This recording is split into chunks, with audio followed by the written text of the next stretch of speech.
Wait for a minute now.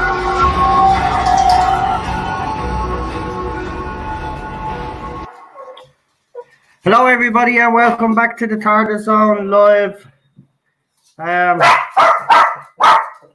Just give Ted a second to get it all out. Yeah, so I haven't been on since last week. So, yeah, rough. Let's just say, but I want to thank everybody for all the kind messages. It's been really, really nice of you all. So yeah, funerals this morning. Weirdest experience. With traffic just going by as we're all standing outside the church, ignoring social distancing, I have to say. I don't know how you can tell people that lose loved ones the social distance. It's impossible, to be honest with you. But tonight is Terror of the Zygons. I will be catching up on all the Doctor Who news that I have missed, because there is plenty, and the stuff that I want to talk about. Actually, we have a couple of guests with me now at the moment. So we'll bring them on, and actually we're not starting until 7. So for 15 minutes, I suppose we can cover some of the Doctor Who news that has been out there. So obviously there was the Tom Baker and David Tennant, I think, audio that was announced. But the most interesting thing for me has to be HBO Max's poster. So as you know, they have actually got the rights to show Doctor Who. The most interesting thing is, though, is that they are showing Series 11 of Doctor Who, but they don't feature her on the poster at all. It's Christopher Eccleston to Peter Capaldi, and that just put a big smile on my face during the week, to be quite honest with you, with all the crap that we've gone through as a family. We lost an uncle there, what was it, a couple of months ago, and now my cousin. And so it's been... yeah, hasn't been great. Right, let's bring on our guests, because they've been waiting backstage for a while. So hold on, actually, I just want to make sure Rabbi has actually got the link as well. Oh, he's here. Right. He's here. And I'd just like to say to me American friends, actually, I know right now there's a lot of stuff happening, and you know, looking at it from the outside, it's sad to see. I just want to throw my 2 cents in the argument just very briefly, but something needs to be done now. I think the African American community are way past now. They want a conviction, and unless there is one, this rioting that's going on, if they don't get what they believe is justice, and which is justice, we've all seen that video. It's absolutely disgusting what happened. It's murder, plain and simple. And the people responsible should be held account. So I hope so, because it's not nice to see what's happening in America right now, especially when you have a madman as president saying, when you start the looting, we start the shooting. I'm sorry, Donald Trump, you know, I have supported you, but I have to say, if you're going to go and say things like that and actually add fuel to the fire, you ought to be ashamed of yourself. I've already thought that you've handled this crisis anyway, pandemic. You've been shameful, and I think what you've done lately has been shameful, and you ought to be ashamed of yourself. The American people are looking for a leader right now, and you're coming across as a twat. And that's all I want to say on that. Right, let's bring on my guests. He's my co-host, as you all know. I'll just bring him straight on, because I haven't streamed with him all week. I have actually missed streaming with him, to be honest with you. It has been a bad... I have to be honest, this has been the toughest week that I've had in a long time. I've gotten upset, as you know, but I've been non-stop crying for the last few days. It's just... listen, he's a year... he would have been 42 tomorrow. It was my granddad's birthday today, and he died of heart problems. It was, yeah, it's horrible. We should be, you know, I always envisioned us two as granddads, you know, ripping the piss out of society today, because that's the type of person he was. He got a great send-off, though, I have to be honest, and he deserved it. And you know what? I did say it on Twitter, I said it on Facebook, and I'll say it again. You know the way, like, you hear people say, oh, this person was great, and the priest will even say it, and they don't even know the person, but you know deep down that that person's a bit of a prick, but nobody says it because they're dead. Well, in this case, there was absolutely nothing. He was a saint, a good soul. He was one of them, saw the best in everybody, helped me out when I needed a roof over my head. He was just one of a kind, you know. But as his family actually said, his brother said, I hope that's not true, because we all need a Brian in our life. And that actually set me off. And I have to be honest, if you all have a Brian in your lives, or ever had a Brian in your lives, then you are very lucky people. Very lucky people. I'm going to miss him. And I don't want to get upset, because I've gotten upset enough, but I am. Right, let's bring on our guests and get the show on the road. We've got Rabbi from another planet. Welcome, my good friend. Hello, how are you? I hope you're doing well. Coffee and all, yeah? Oh, yes. Oh, it's my first one. I'm doing all right. I'm doing good. I'm gonna make one myself before we start as well. So yeah, I'm good. Obviously you had your own little oh yeah. Nothing like snuggles. yours, though. I mean, you know. Yeah, I know, but still, snuggles, they become part of the family and stuff. So they do, don't condolences. They do. But yeah. Right, let's bring it again. I haven't seen you for ages, feels like. We won't start. We're not starting for another 5 minutes. Don't worry, we're not starting for another 10 minutes, because I want to cover a little bit of the news that I've missed. Right, let's roll on our guest. Our next guest, obviously, he was supposed to be with us last week, and he did actually join at the end of the stream, but I didn't actually see him until the end. So I'm glad that he's actually here for the whole stream, and the man with the most information actually as well, because every time he comes on, he always has some trivia and bit of information. Retro Doc. Noel and Rabbi, good morning. How are you all? Good morning, wherever you are. I'm in Rioting Central, actually. Oh, really? One of the main cities, but yeah, I'm from the place that's simultaneously erupting and dissolving at the same time. And I wanted to say, as usual, I'm here with, in honor of the store today, I'm here with the fourth Doctor. Nice. I'm here with Sarah. I'm here with Harry. I'm here with the Brig, and I'm here with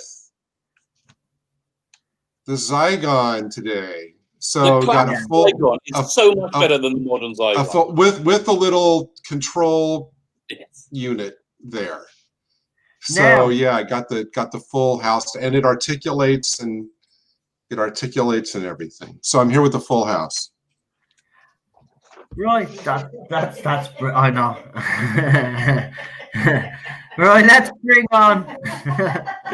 I'm not even gonna stop.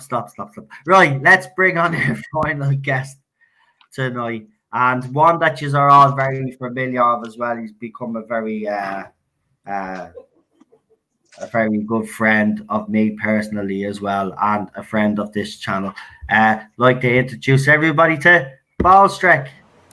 Hi, everyone. Nice to hear. Is your voice different? Say that again. Say what? Hello. Okay, no, I haven't heard you in a week. You just sounded a bit strange there. Oh yeah, I've been away too, Noel. But I know I already said this online, but my deepest condolences for what has obviously been a crappy week. Yeah. Sorry, man. And and I'll just briefly throw in my 2 cents on the city south of my border, which is on fire right now. Since you started it, well, you didn't start the fire, Noel. You just started the discussion, so I figured I'd add my 2 cents. So the video made me absolutely sick to my stomach. It wasn't third-degree murder. I wouldn't even call it second-degree murder. I would call it first-degree murder. There was hate in that man's eyes. It was absolutely disgusting. But in terms of what's happened since, you know, you're burning down businesses that are owned by regular people. You're burning down businesses that the less fortunate in your community need. One of the businesses they burnt down was actually an office that gets jobs for underprivileged people. I don't condone it, but I can understand it. Well, I can understand, not advocate, because I'd be arrested because this is YouTube. But I can understand the symbolism of burning down something like Third Precinct. But honestly, guys, you're burning down businesses. A lot are privately owned. You're people that were already out of work. You've put them out of work. Most of these businesses, because of what we've had, will not be going back into business. There was a story on one of the local channels, I think it was the CBS, that I caught online, where you burnt down a Dollarama, or no, I guess it was Dollar Tree, one of the dollar stores, and a grocery store in a community where most people don't have cars, and that was their only way of getting groceries, or in a neighborhood. So come on, guys, you've proven your point. Yeah, nobody is arguing against this, but what are you accomplishing by burning your fucking city down? Let's fight crime with crime. I'm like, okay, you've been proven. He's been arrested. I think the other three should be arrested as accessories. I don't agree with the third-degree manslaughter charge. I think it should be first-degree murder, but he has been arrested. He will be held to account. And in this case, because look at the ramifications, what's happened, he will have the book thrown at him. Yeah. Sorry, Noel, I wasn't going to bring that up, but no, you're okay. You're okay, because it is happening, and we'd be, even though it is a Doctor Who channel, it is happening in the world right now, and it is worth it. It's the discussion that everybody is having. And actually, I have to cover. You got a super chat, Noel. I'll let you read it in a minute. I'll read it as well. The protesters are not the rioters. No, that's a distinction, an important distinction that I want to make. There is peaceful protesting going on from both the black and the white community. When you look at these videos, some of them are angry over the situation. Some of them are there just to commit a crime. Like, you see them laughing, and God, what happened to that poor target? You see them laughing, having a good time. That's not cool. That is criminal activity. But I think the peaceful protesters coming out in numbers, that's the way to do it.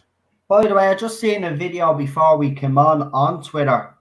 A group of lads, video footage of piles of bricks with no construction work around, just piles of bricks being left there, and people are wondering where these pile of bricks are turning up from.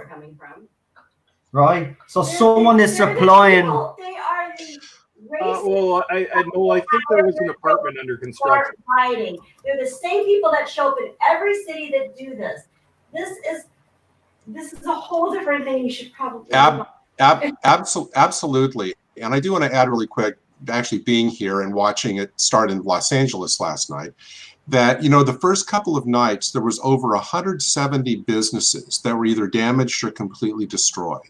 People who spent their lives, in their dreams, kind of settling in and building something up, and it's just all gone in an instant. And I think Internet Ghastly was absolutely right. I think that you have protesters, then you have the professional, paid, in my opinion, agitators who are coming in to accomplish, a separate agenda. And the fact that, especially in Minneapolis, I think it was, that when you have the police and the National Guard just abandoning their own police station and leaving it to be burned and destroyed, and then just kind of gave it up to the rioters, I was just incomprehensible. It's the mayor. The mayor is an effing wimp. Yeah, the soon-to-be ex-mayor. Yeah, I'm watching it. I'm like, you are the weakest mayor I've ever seen. How did you get elected? Well, I guess we know how he got elected, but Jesus Christ. If the mayor and the police chief, in my opinion, actually think they're going to come out of this with a job, they're sorely mistaken. Yep. Yeah. Right, has everybody got their copies of Terror of the Zygons? Yeah, I was just fiddling with that as we're talking. By the way, I've been offline for the last 48 hours. I really know nothing about what's going on. So No, I haven't been following Doctor Who news either. Yeah, Oh, you have to catch up on the news. It's crazy what's happening right now. Oh, catch me up. But Doctor Who news, HBO Max obviously launched, and as I said at the start of the video, there's no sign of Jodie Whittaker on the poster. Now, listen. I also said it. I said this is great piece of marketing by HBO Max, very clever, because I can guarantee you they will get a lot more subscriptions now because she's not. Because a lot of people, even though they know that they're showing Series 11, a lot of people are just interested in Series 1 to 10 anyway, so they'll get it for that because it'll be all in one place for them. Right, but well, it would be false advertising with her on the poster because she's not really Doctor Who anyway. Exactly. And here's another interesting thing. Now, it's kind of not related, but it's interesting the person that actually did it. So Crystal D apparently released a book back in the day called Paper Dolls, Doctors or something like that. And she's re-released it. Guess what? Jodie Whittaker is not part of that either. What happened? She's not in it. Jodie Whittaker. She's been Jodie Whittaker's most vocal point. She's just basically re-released the same book. She didn't add any new revisions or any new like Whittaker stuff to it. She just re-released the same book. Also, Doctor Who magazine. Something about Doctor Who magazine. There's something happening with Doctor Who magazine. Dan put up. If Dan is in the chat, Dan from the Space Book put up an interesting. Yeah, that was great. Facebook post about Doctor Who magazine. It's not. Yeah, apparently the subscriptions are tanking. I'm not really sure what about the actual other sales like newsstand bookstore sales, but apparently the subscriptions are tanking, and apparently the comic strip, which features whatever current Doctor is up after this current issue is kind of going reprint until of old Second Doctor 60s stories until well for about 3 or 4 months until they have a new strip which is going to tie in with the Time Lord Victorious thing. Basically. So and actually I've got to admit, I mean I do read in all fairness, I do read the magazine, and the comic strip has actually, and I'm not being a traitor with what I think about like Joy or anything, but I will admit that the comic strip stories, which are written by Scott Gray, who has been the writer since the 8th Doctor era, and he's just an amazing writer, those stories actually do better with the character of the 13th Doctor and the companions than the television show does, just because he's a good writer. But I guess it's, the strip is, they don't want 13 in the strip anymore. Wow. Well, maybe it's because even though he still is a good writer, it's not selling because Jodie Whittaker and her companions are in this strip. Right. No, you're right. Yep. I think it's got to do with that. I think he is toxic. We spoke about this before, and I mean, there's other YouTubers that have spoken about it. She is toxic. You put her in and done anything, you lose sales. So, HBO Max, simple little thing, but that speaks volumes to me. That is clever piece of marketing, and it might be the most simplest thing of leaving her out of a poster. But that was very clever by HBO Max, and it was applauded already, guys. But rightly so. Look at Whittaker's era. She's obviously going to do series wherever format Series 13 takes. Nobody gives a crap. It's dead and buried now. People have moved on. They're done. Right. I'm really of the opinion they want to expose her as little as possible without saying that she's been. Like saying 6 episodes over 2 years, I totally believe it. I totally believe it. Yeah. I mean, well, between the this comic strip thing in the Doctor Who magazine going, and between the HBO Max poster, and between the Time Lord Victoria's advertising and that she's not in, and between all the oxygen being sucked out of the room this week with the announcement of the Fourth Doctor Tennant thing, it's like this era is sliding into complete irrelevance. Yeah, 100%. Yeah, cool. You know what? And it's so clearly happening as well. You know, it's just so there's no. This is why I think the J-bots are going crazy, because there's nothing they have to hold on to anymore. You know, it's over. It's just over. You know, it's an embarrassment, and they want to do it. Like the fact that the BBC are pushing all the commercial Doctor Who stuff away from Whittaker, away from the current era, which is unheard of, utterly unheard of, means that it means failure. It means nothing but pure failure. yeah, Which, and they're still yeah, she's bloody brilliant. She's bloody brilliant. All those Karens out there will just say she's bloody Karen brilliant. don't watch or buy anything. Exactly. No, fucking idiots.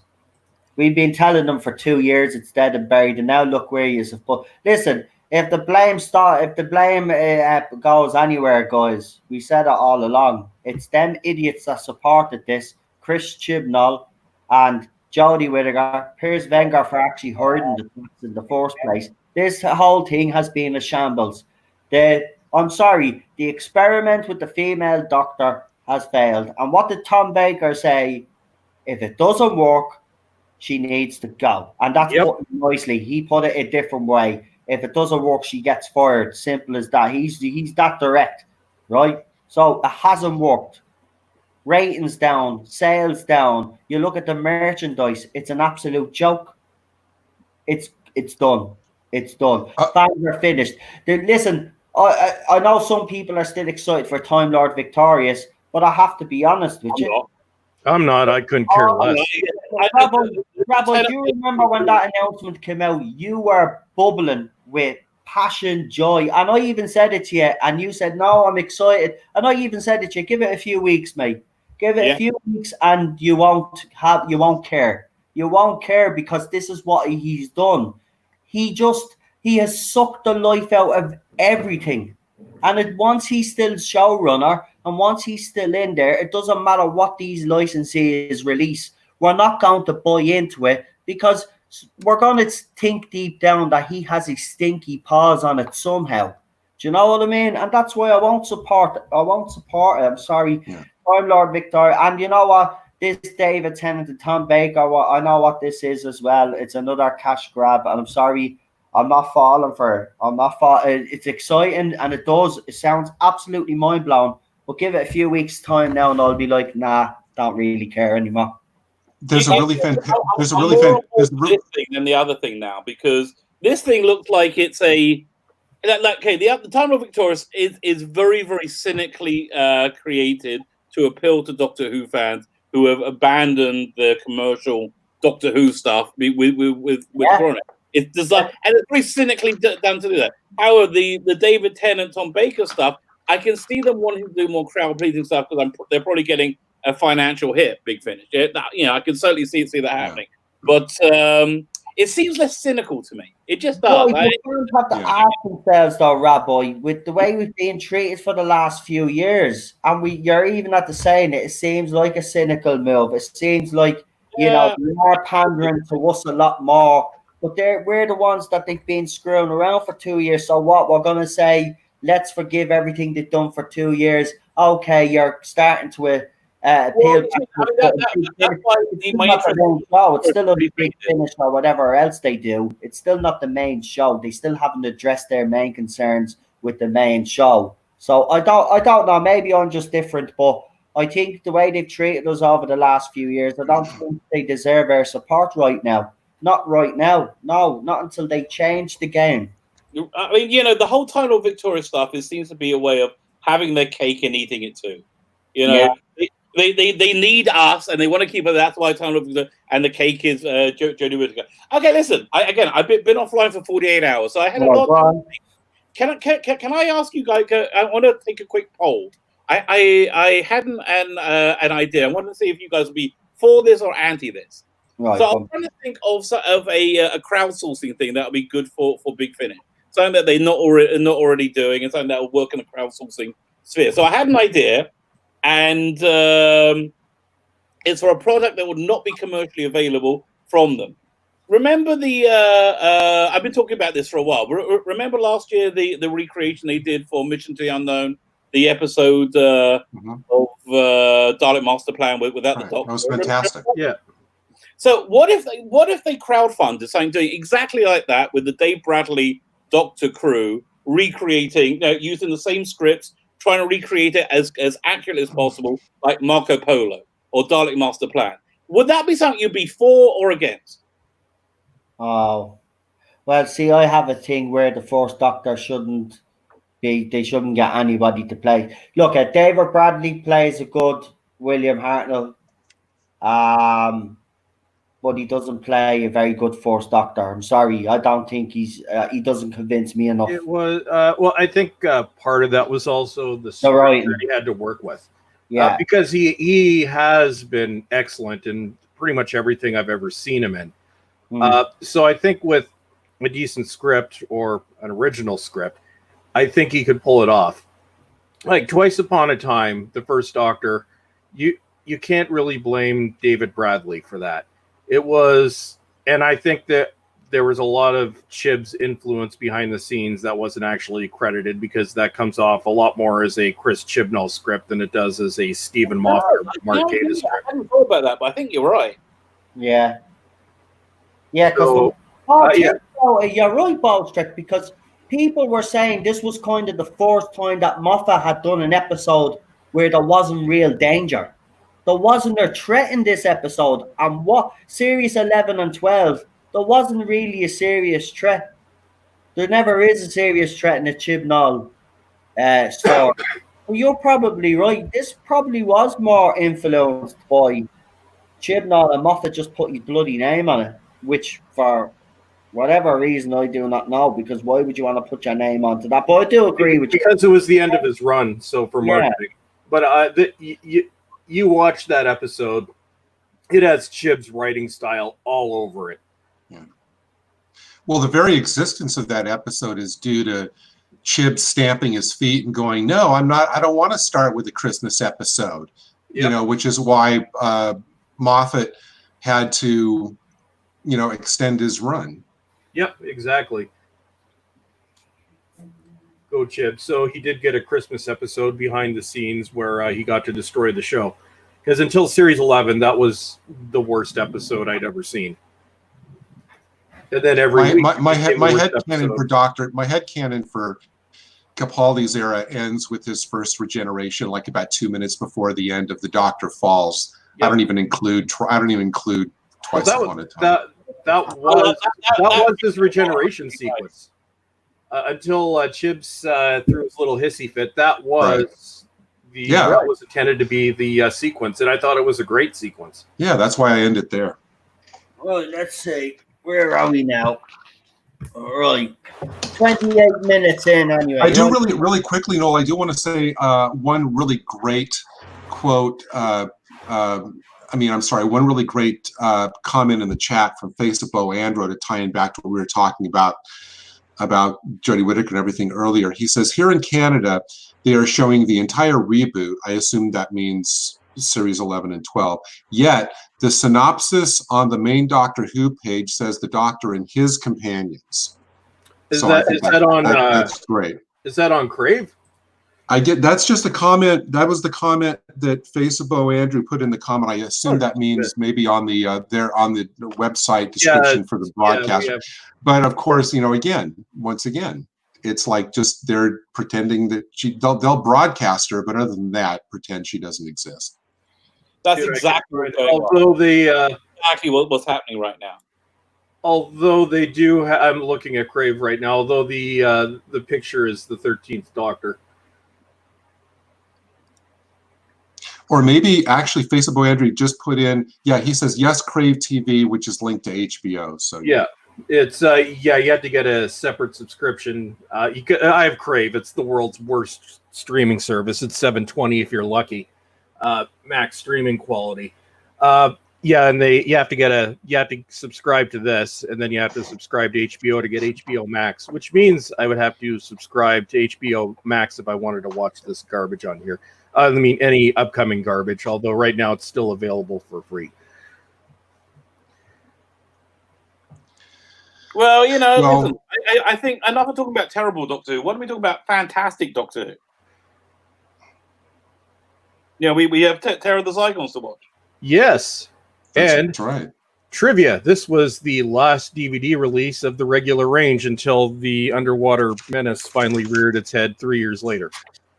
Yeah, it's good. So release. they held this off to the very end, so they wanted to go out with a bang, and they purposely kept this story until the end. That's kind of why I'm guessing. That's why my gut tells me that Series 13 is going to be one of the last season Blu-ray sets released, because they want to kind of hold that till later. Season 13. Oh, wait. Are you talking about? I'm talking about the season block sets. They've done 12 and 14. We have 2/3 of the Hinchcliffe era out now. Right. But I think that season Oh, 13 is so the- golden that they're going to want to kind of hold on to it. Probably. For later. So, by the way, my idea for the recreating the Lost Stories in action, rather like with people rather than animation. Big Finish would then gift them to the BBC, that can then put them in the box sets or broadcast them. But effectively, what they've done then, if they crowdsource it, which I think they'll do quite well, they've got themselves into the recreation business. And I think they already do the animation. They're involved in it some way, I think. So I think I just think that's a campaign that people. I don't know. I was thinking about saying if it was a campaign, I think that would excite me. That's like if they're doing like start with a shorter story like The Crusade, which I've always wanted to see. Who would you cast in that though? Who would you replace Jim Marshall? Yeah. But like it's like a shorter story. It's got to be doable. It's got to be financially viable. Or maybe not, but do it, crowdsource it, and I think they'll probably do quite well. Do you know how BBC could make money on Doctor Who? Do you know how BBC could make money on Doctor Who? Easy. Cancel the fucking thing. Yeah. You'll make more money like on the figures and all that. You don't need to have Doctor Who on the TV anymore. You're not making money with this show. You might as well cancel it, put it out. Do you know what? Just cancel it, put it out of its misery, and actually put all the fandom out of its misery as well, and just shelve it. Just look, we don't want it anymore. He's ruined it. It's gone. Even if it does come back after he goes, is anybody really going to be interested? No. Well, no. Let me put this out there and see what you think. I mean, I know what you were saying about the Time Lord Victorious, being kind of a cash grab, and the whole thing with the Tennant Baker thing possibly being a cash grab. But in a way, let me just put this out there. Should we hope that all of the campaigns and all of the product that feature doctors other than Jodie Whittaker, should we hope that they're successful, because that will be yet an additional sign that the audience doesn't want her, but that they will support other doctors besides her? Well, they kind of already know that we support all the other doctors. I don't know. I'm not saying. But I mean financial. If anybody wants to support these coming out, I have no problem with you doing that. Me and me good conscience can't, because I can see what they're doing. And yes, I can understand why they're doing it, because they've probably lost a shit ton of money for the last couple of years. I understand it, but the way they treat, I'm sorry, I just can't forgive the way this fandom the way it's been treated for the last 2.5 years, 3 years since that woman's been cast. It's been nothing but a war zone. You can't have an opinion anymore. We're basically being pushed to one side of the corner of the fandom, and we're like the dirty little secret now in the fandom. Whereas we were the fandom. See where it's gone now? We're not the ones that are the main focus, but now that they're in trouble, they're focusing on us and giving us what we want. Now that they're in trouble. Why didn't they do that last year when they were in trouble? You know what I mean? Because they're in real trouble. That's why. You know? I don't know. Look, if anybody wants us, I'm not saying nobody should support Big Finish or whatever they do. I just could see it for what it is right now. And maybe one day I will come around to the idea. Look, Rabbi, you'll probably still get, even though you said you're not interested right now, when you get it, you might get excited again. You listen to it. It might actually be good. And then you'll say, no, listen, you'll have to listen to it. And then I'll listen to it then. Then I'll probably have a different opinion altogether. But right now, I've already ordered the David Tennant Tom Bates. That's happening. Tyler Victoria's saying I'm probably gonna get it to review it. But again, it seems too cynical to me right now. Yeah. If I didn't have my channel, I probably wouldn't get it. Yeah. I'm out. It's like the books, everything. If everything else really interests me, I'll get the books. But right now, I'm certainly not getting. Yeah, exactly.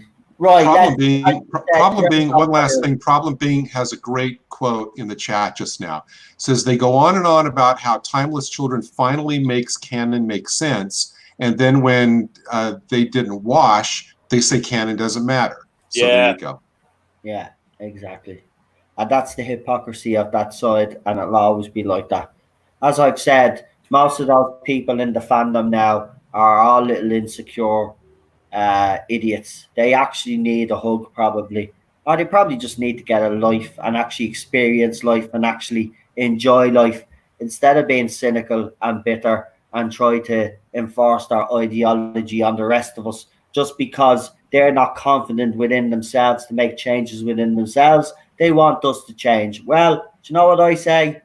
Fuck off. I'm not changing for anybody. I'll stay the way I am. And if you don't like me, I don't care. Right? And at the end of the day, we're all going to have the same opinions. Jodie Whittaker is shit. She's a shit actress. She got a job of a lifetime. She didn't bother doing any research. And when she came out and said things like, don't fear me gender, and then she did that super ad, and then she did that super video, she had lost this fandom, right? So she reaped what she sowed, and she got what she got exactly what she deserved, right? The ratings, the way they went down that low, she deserved that, right? Chris Chibnall then is blamed for the writing, yes, and destroying canon. We'll get to him another time, but right now I just can't stand her anymore. She just needs to go. Every time I see her face, I get angry. It's one of those faces. Listen, someone did something deadly though. It was on Facebook. Did you see it? Threw it up on Twitter. Someone actually changed her right to a man. What Jodie Whittaker would look like as a man. Go and have a look. It's terrifying. It'll give you, it's stuff and nightmares. It's really bad. Listen, that woman did a lot of damage. What is the strength? How strong is this rumor about the 6 episodes over 2 years? Well, it's pretty strong that a couple of other people on Twitter have confirmed it. So I'm pretty excited about that. When others start talking about my news, it's pretty good. So yeah, it's a very high possibility. If this see this Bojo, as they call him over in England, is obviously lifting the restrictions. But while he's doing that, the cases of coronavirus are surging.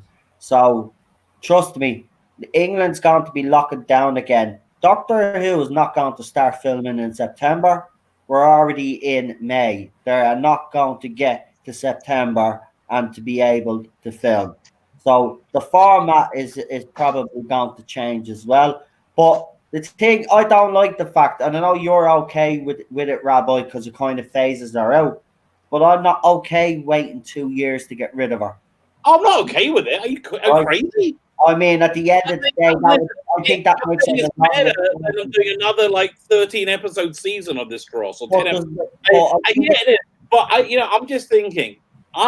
What do you reckon the odds are they're going to use the current pandemic situation as an excuse to say we're cancelling Doctor Who, we'll revive it at the 60th, and just forget this whole era? The loss of confidence the BBC has in the current era of Doctor Who right now is palpable. The Doctor Who magazine thing. Yeah, they have to produce another series for HBO Max. They've only produced series 12. They have to produce series 13, and they've also promised another series in 2000 and Yeah, and they're stupid enough to keep. Hold on. They've promised the series in 22, 23, up to the 60th. They've promised that That's not going to happen. up to the 60th. So they So, could yeah, end 6 after the episodes 60th. in 3 years. I see that It happening. could be the end of Doctor Who. Yes, if they decided to finish it, then that's when it realistically finished. But no, they are for. Listen, those deals with China and HBO Max have guaranteed them money. So for people out there thinking that, you know, financially hit, yeah, they are being financially hit with the merch and all, but the series is paid. Chibnall's era is paid for. He was clever. He made sure he got money in when it went all tits up. He's a clever man. He was part of those deals and all. He knew what he was doing. I wouldn't be surprised if this is a big major master plan. So it gets so bad that we all are outraged so much that they decide that when they do try to rebuild it again, we won't care because of the damage that was done. Well, what happens if they can't physically Star produce Wars the all episode? over. They tried to make little changes with Disney Star Wars, with the Millennium Falcon and all. When that all came out, that you were making little changes to the ships and all this to try get Disney were trying to take away revenue from George Lucas and all the merchandise. This is what they do, you see. They changed that Moffat tried to do it himself with the Daleks when he changed the paradigm, the design of the Daleks. That was his attempt to bring his Daleks in. Then the plan was to use his Daleks, but because everybody thought they were absolutely disgusting, which they were, and they're still fucking hideous. I hate them. We watched them the other night. Big fat backs on them. What was he thinking? He actually made the Daleks fat. What were you doing? They were lovely the way they were. Yeah, I think the biggest crime is he made them too tall. Yeah. The Daleks were much better than when they're squat, because you get this feeling of this like just this tension coming out. But I tell you, the Teletubby Daleks look terrible on screen. 100%.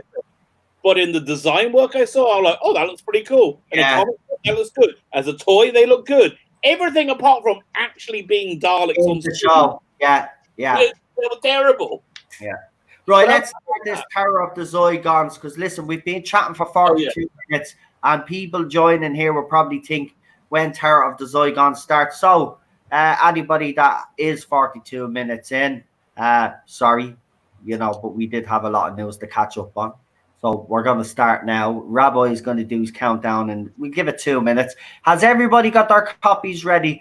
I also I'm told it's on a certain site called Motion.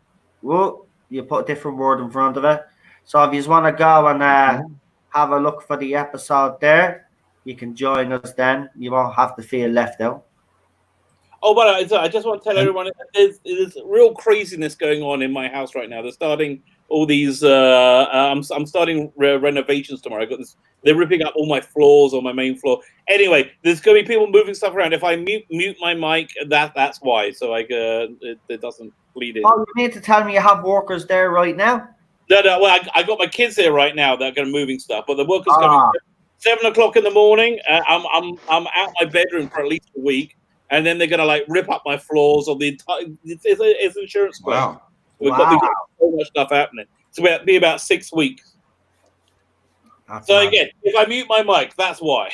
Okay, no problem. And if anybody does need to leave Jordan astray, because I know Ballstrek likes to take Lexi out as well, that's fine. Just let us know in the private chat that you are leaving anyway, and we'll take it from here. And you know yourself. And I do want to actually just say hi and thanks to everybody in the chat, because you guys add so much to the streams with what's going on in the chat. Yes, you are all awesome. Yeah, we do have a great chat, don't we? They're all very very knowledgeable fans, I have to say. Wait, I was talking about this in the chat. I make a shameless plug for my channel. Truly 4,000 subs. Oh my god! How many are you away? How many are you away? What? How many subs are you away from 1,000? 62 as of today. Right, before this stream ends, if anybody hasn't subscribed to Rabbi's channel, right, you have no excuse right now, actually, because he's on here enough that you know what he's all about. So if you like him when he's on here, obviously you will like him on his own channel. And you have to check him out because he goes about 500 miles an hour on his own channel. It's crazy, man. You should see Rabbi after a couple of coffees. He's awesome. So check him out. Subscribe to his channel. Yeah, right. We got that out of the way anyway, but we will get our moderators that are in the chat to whack up your link. I know Daniel's there. He knows how to do it. So Daniel, every so often just throw up all the channels there, will you? Including Ball Strength as well, and whoever else you want to plug as well. Yeah? Right, let's go. Right, I get me phone ready. Get this episode going. Ready to go? I'm looking for actually, guys. Just before we quickly start, it's Tom Baker this week, so it's Peter Davison next week. So, and you guys in the panel would like to pick Peter Davison's episode story for next week? Caves of Androzani. That's the top one. I was going through them in my head. Caves of Androzani, Kinder. What other great ones? Fronios. Mordred Undead. Oh, that's another great one. Mordred Undead might be good because what's his name just passed away? David Collins. Frontios is also a great one. Just subscribe to Rabbi's channel. There you go. You're a star. Who was that? Caves. Well, I have Caves of Androzani here on DVD. And you know what? Before I freak out, I'm going to actually check right now live on camera to see if it's in the second DVD. And nobody plumps for something like Time Fly, but I actually think something like that would make for a very entertaining stream. Ooh, that's they're bold words there. Let me tell you. Right, I have the Caves here. Hold on. Are we in? Look. Oh, I have the DVD, boys. Right. I mean, it does have Perry in it, which is a big plus right there. Yes. Right. Well, we're going to be the way it goes, right? It's Peter Davison, then obviously the next Doctor, and then the next Doctor up to Paul McGann. And then we go all the way back to Hartnell again, and we pick a first Doctor story, second Doctor story. That's how we'll do it, right? So everybody will get an opportunity to pick a story that they want anyway. So we going with Caves, yeah? And if we do go with Caves, what is the hashtag going to be? So we let you think about that during the first episode of Terror of the Zygons. So, Rabbi, I'll let you do the count. Okay. I got a whole new set. How about Prashera's Jag? How about hashtag stinking piece of awful? In honor of one of Shara's Jack's best insults. I'm kidding. I'm kidding. You could tie it into Phil Glenister being it Life on Androzani instead of Life on Mars. I know. Well, think about it while we're watching Terror of the Zygons. How about that? Or how about hashtag bat's milk? Ooh, yes. That's not a bad one. That's not a bad one either, yeah. Ballstreck, you got one there? You want to throw in the mix? My brain isn't working. Right. Hashtag his brain isn't working. That's a good hashtag. What are you messing? I might regenerate. What?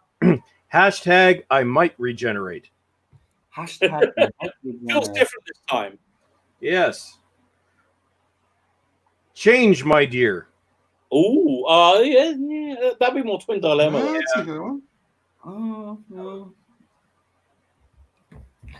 Okay, fine. Let me do the countdown. I can hear people moving around down here, moving boxes. Are we ready? Yeah. Yeah. Oh, I forgot Oh, yeah. Go on. NASA and SpaceX are about to launch that rocket. Go for it. Go on. Okay, fine. 5, 4, 3, 2, 1. Press play. Diddly dum, diddly dum, diddly dum. I do like this title sequence as I well. just think it's the best title sequence ever, isn't it? Yes. We've been very spoiled with title sequences during Classic Who, I have to be honest. I love them all. Oh, this is obviously, you obviously sent me a higher quality copy. Yeah. It's right from the DVD. So Oh, yeah. There you go. nice bit of Matt Irving model work here. I think it's Matt Irving, isn't it? Well, let's ask a regular Statsman, Retro Doc.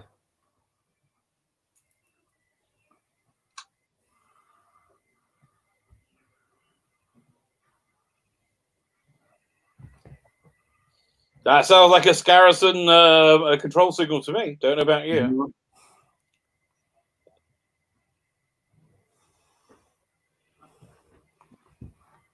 Wow. I tell you, this is quite a big effect shot for like something. There's a kind of blink and miss it. Yeah.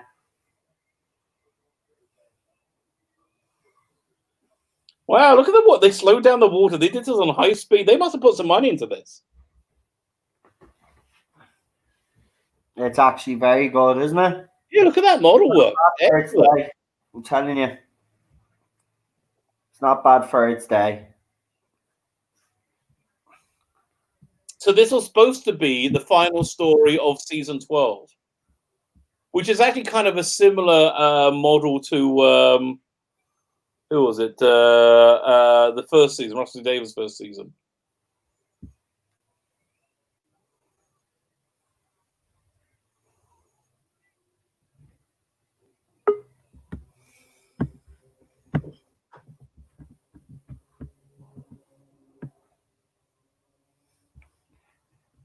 There you go.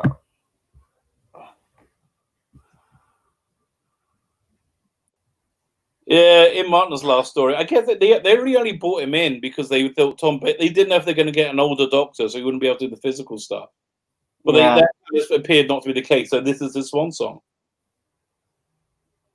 Have to say, I would have liked him to stay. Fantastic.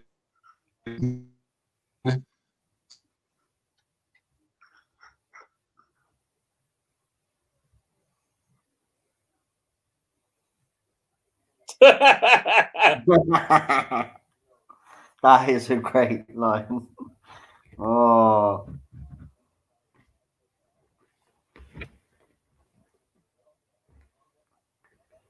Yeah, Saturday 24. You're right. I'd love to see that the Scratch Man with a Harry adventure. The TARDIS. Right. How did Doctors not doing a variant of this yet? I want this variant with the. They could do a Zygon set. But I'll say, don't you think the Zygon design for the classic Zygons is so much better than the modern Zygon? It's got that beautiful like seahorse shape.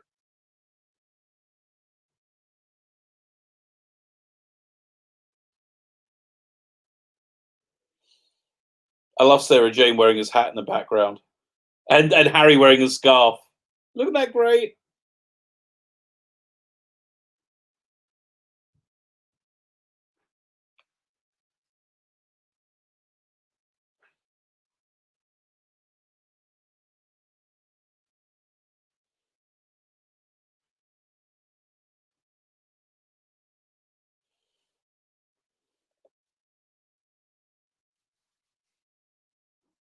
Who wrote this? Was it Ian Stuart Banks? I can't remember.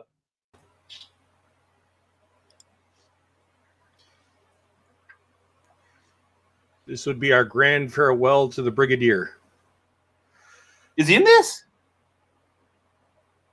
Yeah? Yeah, that's why I picked the story. I forgot he was in this one. Yeah. This Oh, is of course he is. Yes, you're right. this is his last appearance until the Davison era. So this is the end of the unit saga, aside from the android invasion, which does not include the Brigadier, but does include Sergeant Benton. Right. You know that was it. Mordred Undead when they brought him back. That was supposed to be an interesting story. 508. You're ahead. What are you even watching it on? Hold on. Wait, well, who's ahead? Me? I'm 5 minutes 18 seconds in. No, Yeah, I'm so am talking to Cheryl. Cheryl's watching it on her computer, but she seems to be ahead for some weird reason. We're just trying to figure out where she is. That's because you told me I was ahead, so I went back. So I'm just. Hey, Cheryl, we are 5 minutes 33 seconds in right now. Yeah, that's where I am.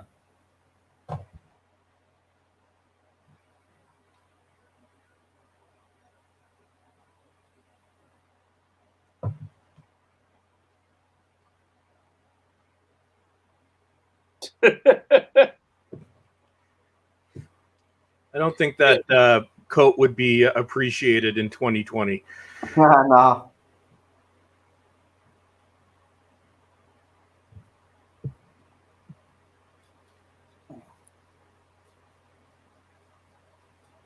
This was the season premiere, and if anybody would have known at the time how awesome this season was going to be, this is my favorite season. Oh, I think I said that last week. You did. What other stories are in this season? You have this. You've got Pyramids of Mars. You've got Android Invasion. You've got Seeds of Doom. Oh man, that is a good season, isn't it? Yeah. Planet of Evil. It is the perfect Doctor Who season. Yeah. This whole Finch clip, Robert Holmes era is very similar to the Russell T Davies era, which just like got better and stronger and stronger and stronger as it went along. Yeah, and then Mary Whitehouse got bitchy. Yeah, then we ended up with Key to Time.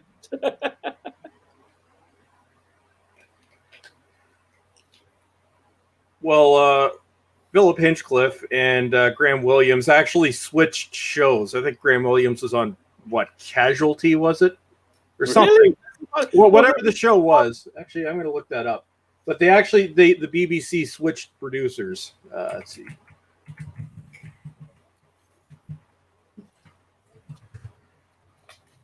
Let's see. Producer.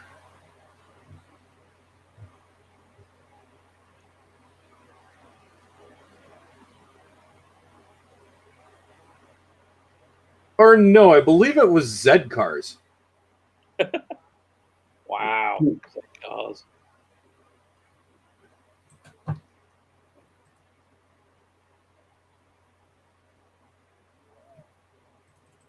It's got that lovely twinkle, hasn't he, Nicholas Courtney?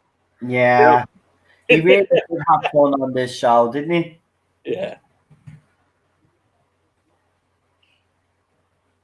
You know, I normally pre-watch these before we get to it. I didn't have a chance for this one. I'm so enjoying this.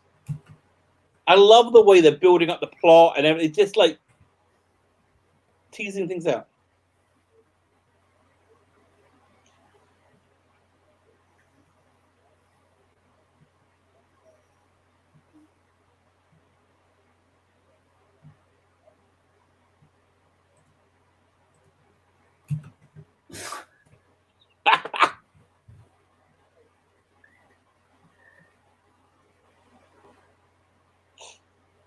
See, environmentalism without lecturing. It's just, Exactly. so good. Exactly. And that's all we want. You know what I mean? We're not even asking. Yeah, I don't mind. Like, I'm not opposed to environmentalism. I'm opposed to like crap being shoved down my throat.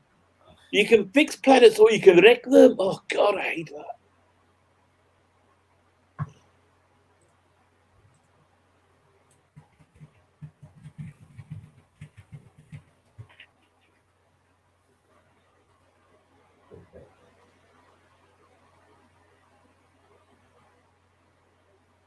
What a great TARDIS team. Yeah, it's like I know.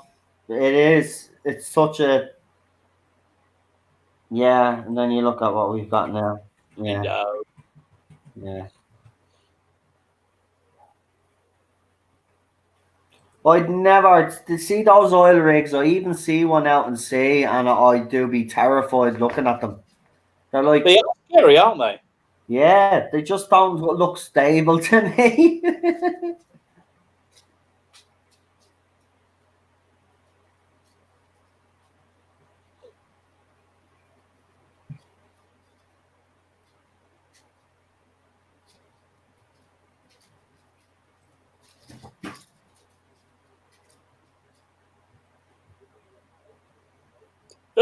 Great line. I love those delivery.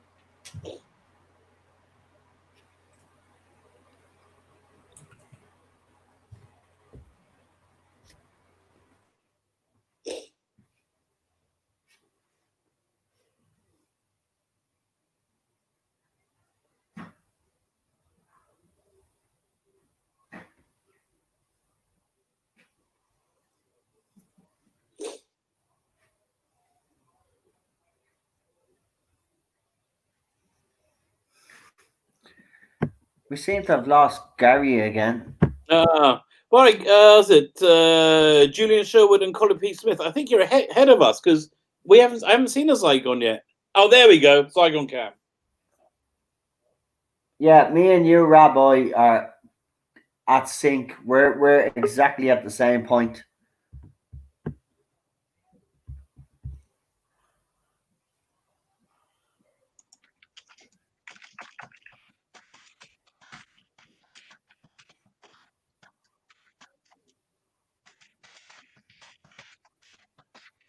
Yeah, I'm sorry. These are just so much more convincing than the modern Zygons. Yeah, I agree with you. But I did. Do you know what? They didn't do a bad job on the modern Zygons, though. I think they get too much stick, to be honest. Yeah, I mean, they're okay, but they're just like I don't like all the stuff they do with the tongue and. Yeah, I don't like that part now. But yeah.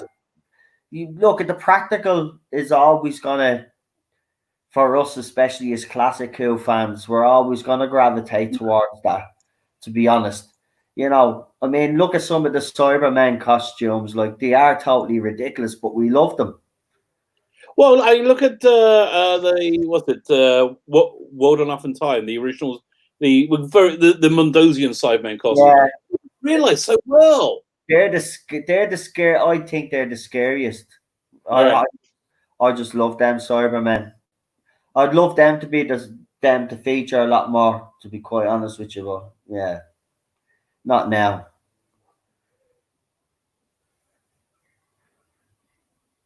Evil spirit on Tulachmore. Now, Daniel, as a resident Scottish lad, how are they doing with the Scottish accents?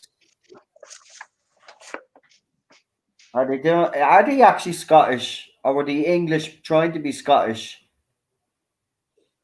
I have no idea. Well, we'll ask Daniel because Daniel's a Scottish. Daniel will know. So Yeah. we will know if they're speaking proper Scottish there.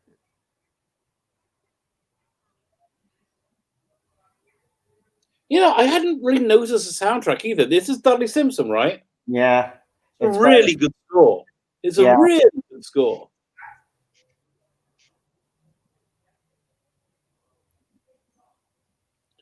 Okay, for everyone in the chat, we are 14 minutes and 4 seconds in. If you're ahead of us, hit pause for a minute or so, because I think a couple of you are. The Jeep's just coming up with Harry in it, I think. Brig, is it? I think it's the Brig. No, it's Harry. Oh, it is Harry. He's found the survivor.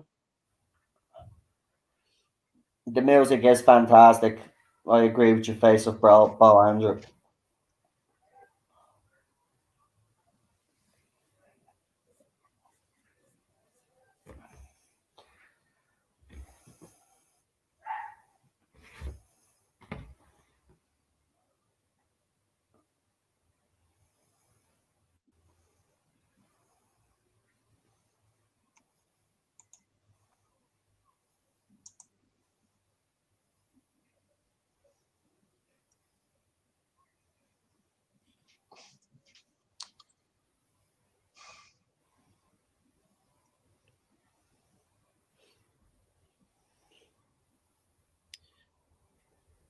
Ooh, okay. He's not looking good.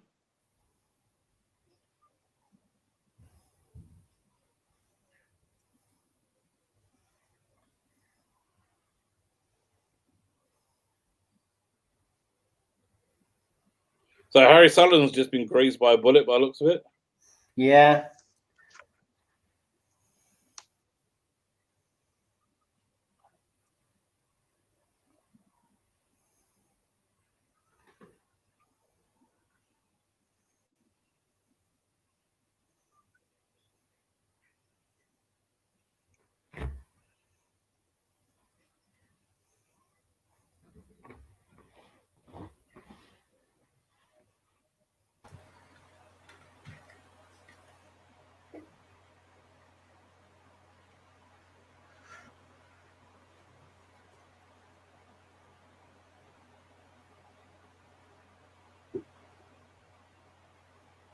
Hey, Dave, and everybody else in the chat. Someone just said hello, so I'm just saying hello. They're talking right now, Colin B. Smith.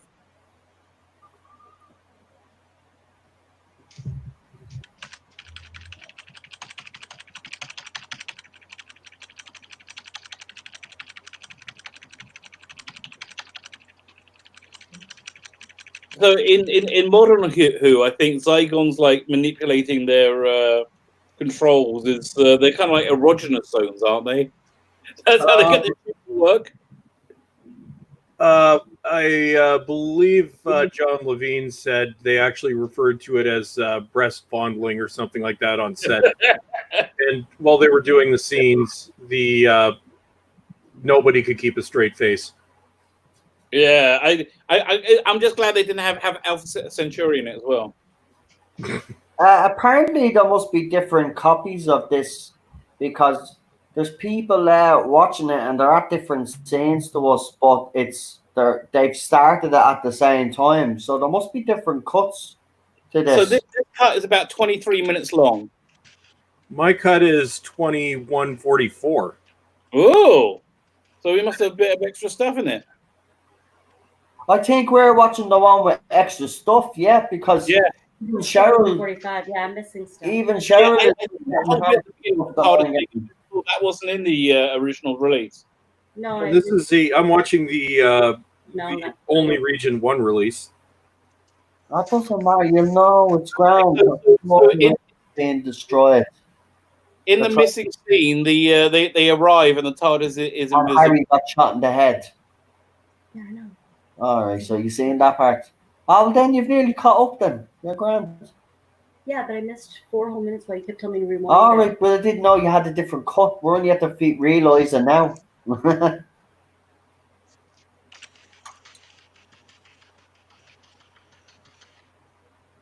Oh, Tom's got a bit of hat head going on there. Look at that. Yeah.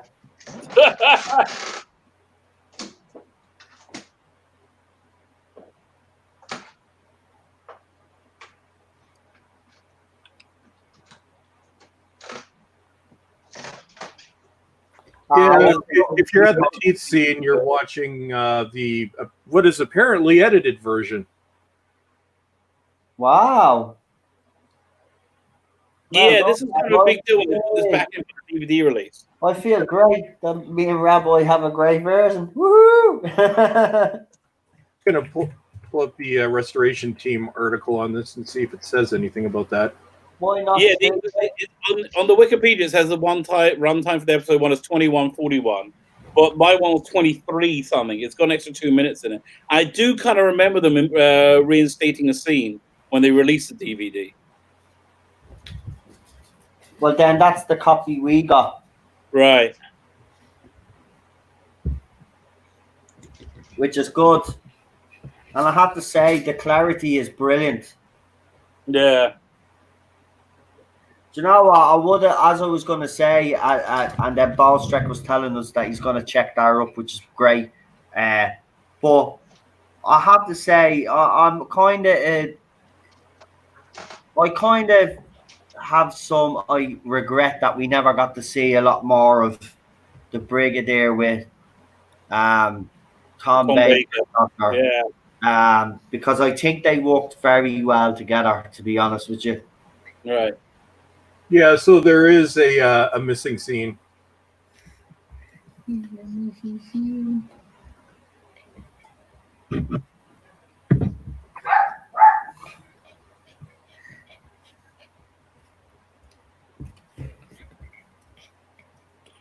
Internet gas leaks telling us what's going on. A film scene was cut back in 1975. Yeah. And it's since colorized and oh, wow.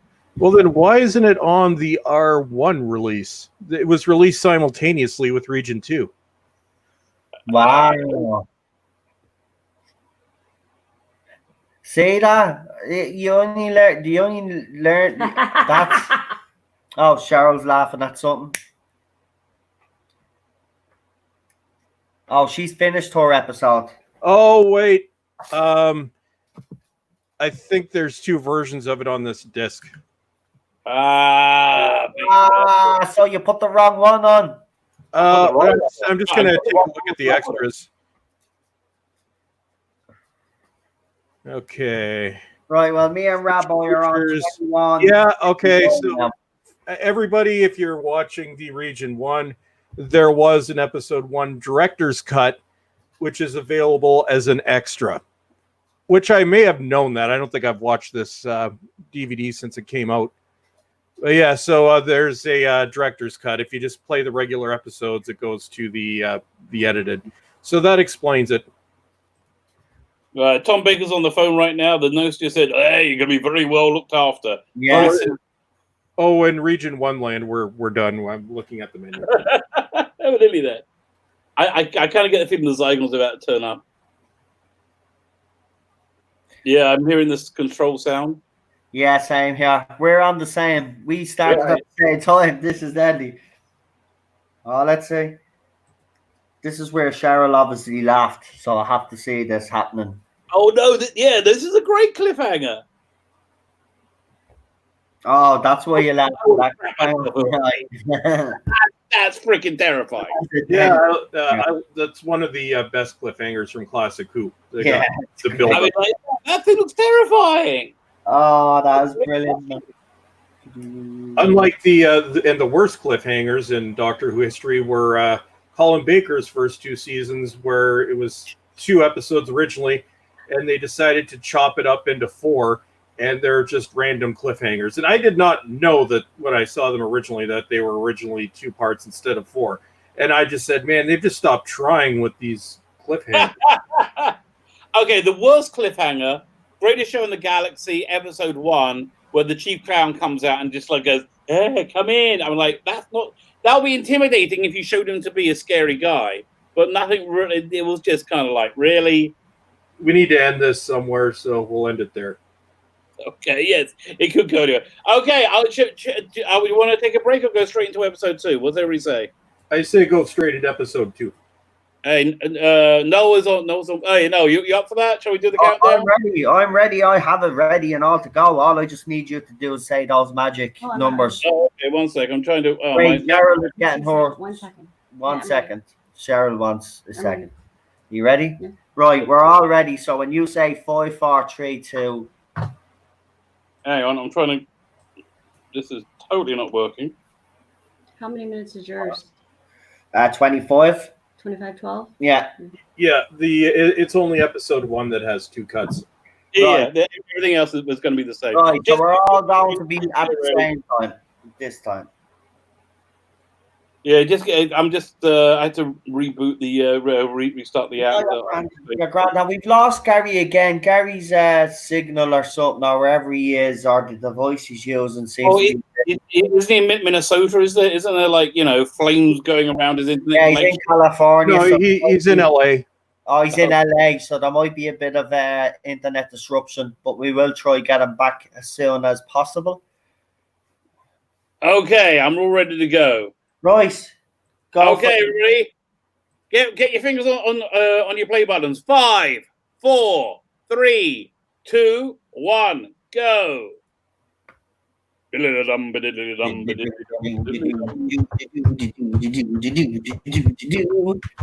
this. It always freezes for a second. Every minute. Now I'm behind you again. It's all right. It's grand.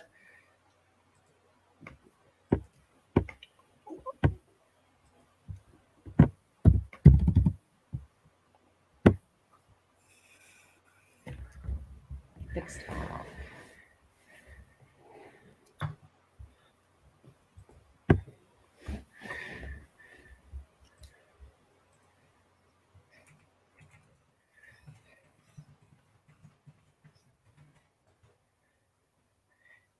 A very historic thing is happening right now on TV, actually.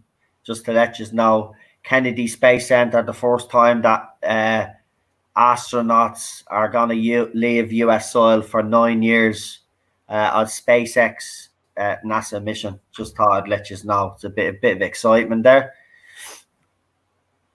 Yay. Yeah. Not that I believe it goes up into space, but that's a whole different conversation. Oh, Noel.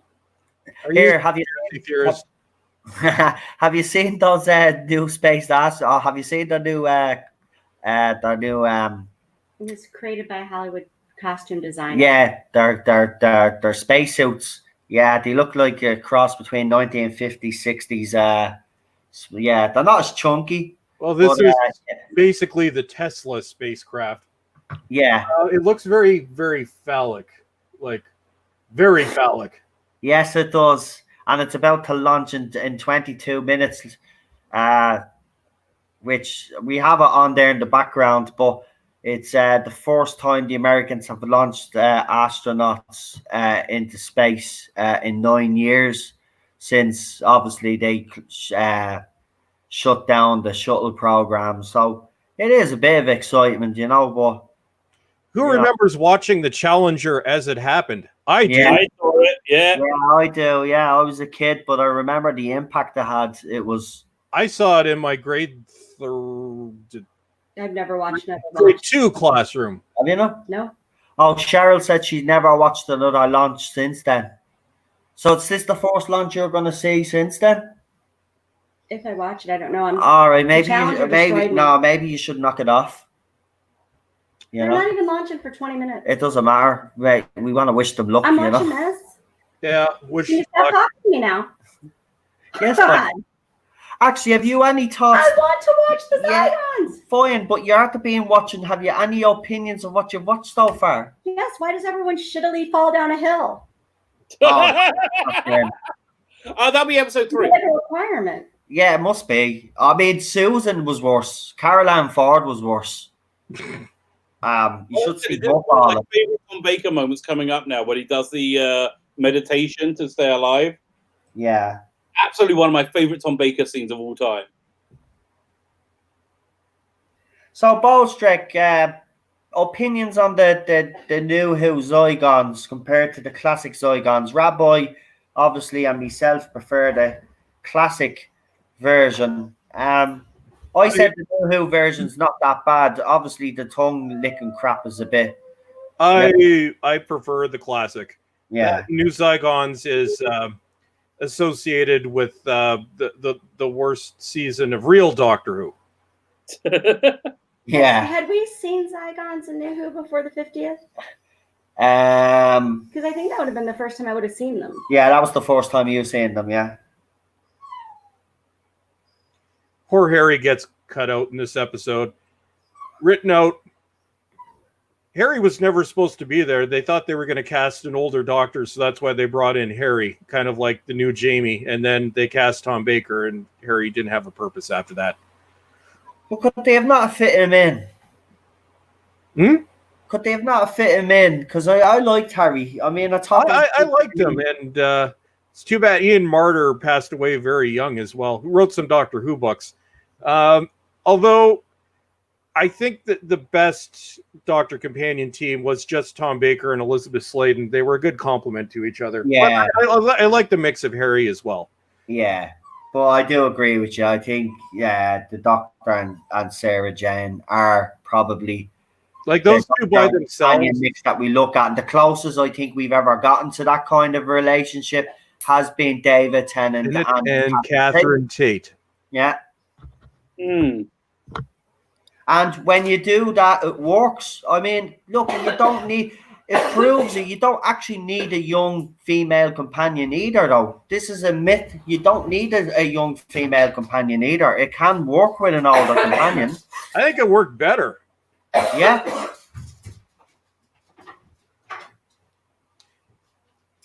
Well, we can have all these dreams, we can. But and you have to give RTD credit, because bringing Donna Noble on as a full-time companion was a direct response to fan criticisms over the relationship angle with the previous two companions, where it's like, okay, there's going to be none of that. It's just a friend relationship.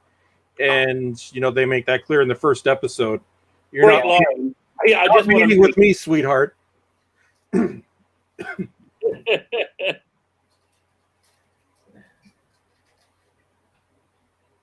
I'll be forever grateful for RTD for bringing Doctor Who back. I will.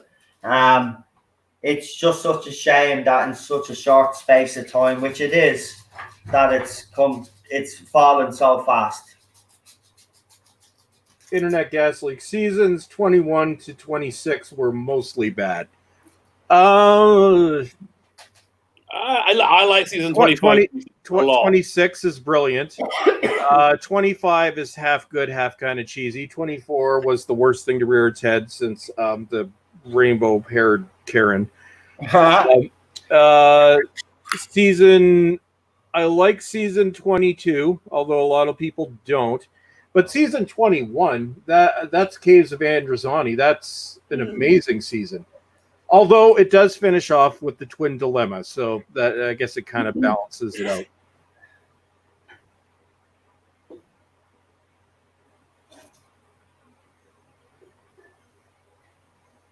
So, what would you say is your all-time favorite Tom Baker story then? Would it be Genesis for some years, or was that just your favorite Dalek story? Or do you think there's another story that Tom Baker does that's Deadly Assassin all the way. And the only original Who episode with no companion, Baker had to carry it himself, and it's brilliant. I go back and forth between what might be my favorite episode, but I'd say from Classic Who, it's pretty much the Deadly Assassin. Yeah. Followed by Caves of Androzani. You know what, Peter Davison? I'm nearly going to say the same as you. One story out, and I think Deadly Assassin is actually a better story on a technical level, on a script level, but just a story that I really genuinely love is Face of Evil. Just love that story. I don't know why. I love Face of Evil myself now. I'm like, I do love that, actually. But I agree, Deadly Assassin, come on, it is. I mean... Although I'm weird, I put Image of the Fendal in my top 5. Wow. I'm the only, everybody hates that story, except for me. I love the atmosphere in that one. I don't know, maybe it's just me, but we that's a good thing about Doctor Who. An episode that somebody hates, somebody will like. Except for the last 2 seasons, where 99% hate it and 1% pretend to like it. Is there? Can I ask you out straight though?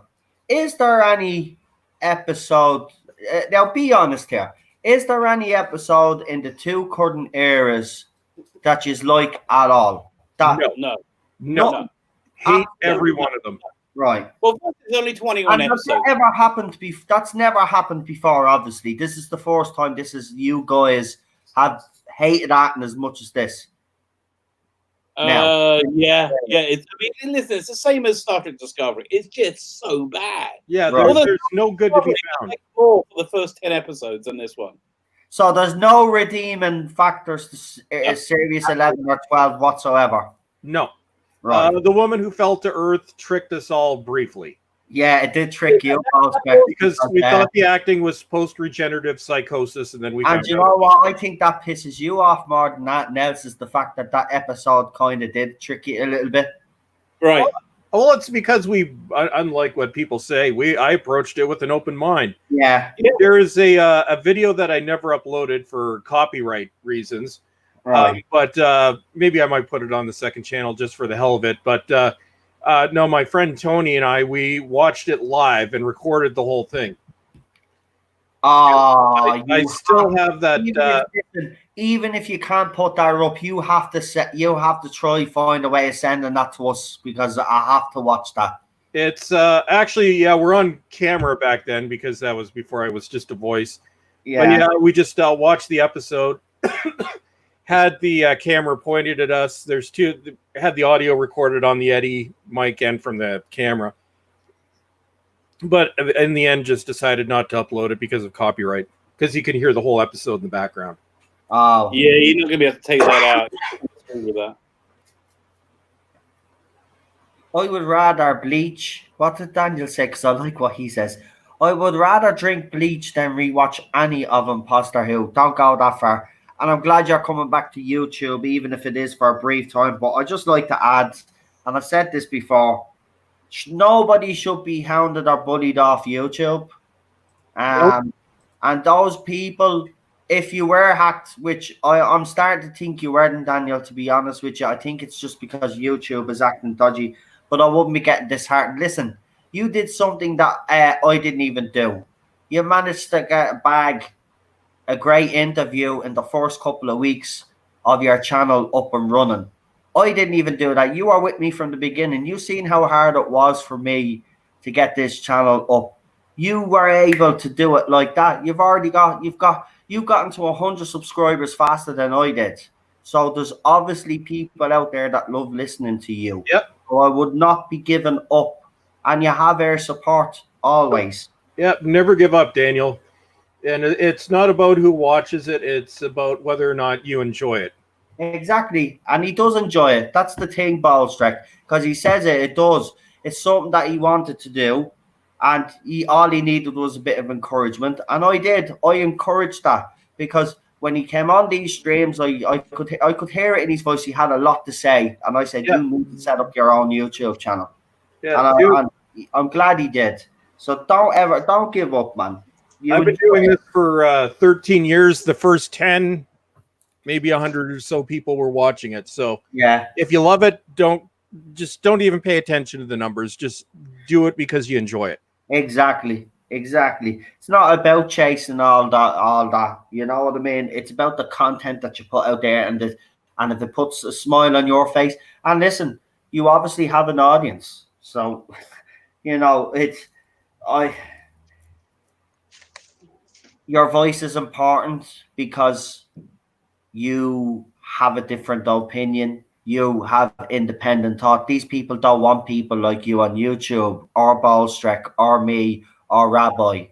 They don't want people like us on YouTube because we expose the bull, you know. And by the way, you do Big Finish and you put a lot of smiles on people's faces when you do your reviews. So continue them. I think it'd be foolish of you. As a friend, I'm just telling you, be foolish if you threw it all in because of a hiccup. It's trust me, man. Or a couple of hates me right now. It's so yeah, Daniel, YouTube screws all of us. They've done for the past 2 months what they did to me last year around this time. My subscriber numbers are stuck at 44,555. Wow. I will get, say, whenever subscribers over the course of the day, it will go up because I'm still getting new subscribers. It's been as high as 650. And then within the course of about an hour, YouTube drops it back down to that amount. So they're subscribers. Yeah. Do you think people doesn't like live streams? They tried to look at the platform that you're on, even tried to dishearten you. But if you truly believe in what you're doing, nobody should tell you that you can't do it. So follow your dreams. It puts a smile on your face. And I do see your streams. You do be happy. So continue them. And a lot of people were actually saddened to hear that you are thinking of giving it all up. I certainly wouldn't anyway. You know?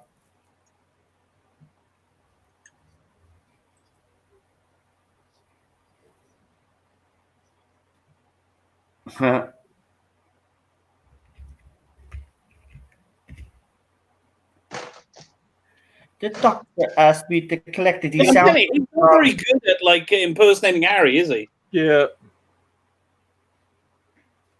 It's like everybody. took a few tablets. Oh, there's Retro Doc back again.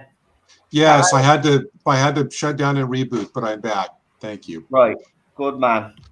We're in episode 2, I'm guessing. Yeah, we're watching Evil here. We are 15 minutes, 30 seconds in. That's it. Thank you, Rabbi. You had to collect it. That is a British saying. We don't say collect in the old North America. We say get it. Oh. I love all these little differences between our dialects. Yeah. Like the word bung. You don't hear that here. Bung it over here. I had to look it up to find out what that actually meant. Fanny pack is a bit of a funny one. Oh, the rocket's gonna. Yeah. Oh, all presidents go to. Oh Jesus! They have the orange man's just at the turning up at the launch. Jesus, no way! What's going on? The orange man is at the launch. Okay. What's wrong with that? Yeah. What's wrong with that? Yeah. What's wrong with that? Yeah. Yeah, it's What's wrong with that? His country is basically ripping itself apart, and he's there at a space center. I did. I've been offline for 2 days. I haven't seen the news. So I bet like, he'll take credit for this or something. Yeah, this was me. Yeah, it was actually it was the work of 3 presidents. there you go. Board detention's not on you. W and Obama and Orange Man. Yeah, yeah. I can't wait to see Space Force. It sounds like a really bad 80s cartoon. Space It- Force. it- It was probably something that was already. It's probably still up there already, and that's why he's just It's up there mentioned with it. Space Oh, Force. Anybody remember Ronald Reagan's Star Wars? Actual Oh, I Star do. Wars? Yeah, this is basically what ended the Cold War. It was going to be lasers. in Yeah, no, space. no. What it was a thing to outspend Russia, and it kind of worked. yeah, but hang on, didn't they say even though it was kind of it was a good obviously it was a stupid idea, but was a good concept, if you know what I mean. Like his idea was it was okay, it was an all right idea. Like he was going the right way. Oh wait, we got the Lasers. pitchfork. Pitchforks. This is like a horror movie. It kind of is from that era. Yeah, This I is love the that. creepiest scene in all of Doctor Who. Oh, Oh wow! Harry just tried to take her out. No. Oh, it's a Zygon. Oh, bless him. Harry's I back on regret the booby nothing. ship. Although for anybody who has that phobia of small holes, whatever it's called, this is not an episode you want to watch. No, Yeah. no. I always used to have a recurring dream that I was crushed or being chased by a black dog with big teeth.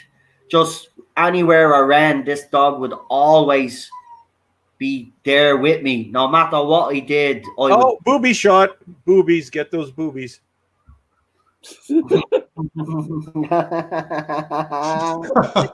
Mary Whitehouse must have loved that.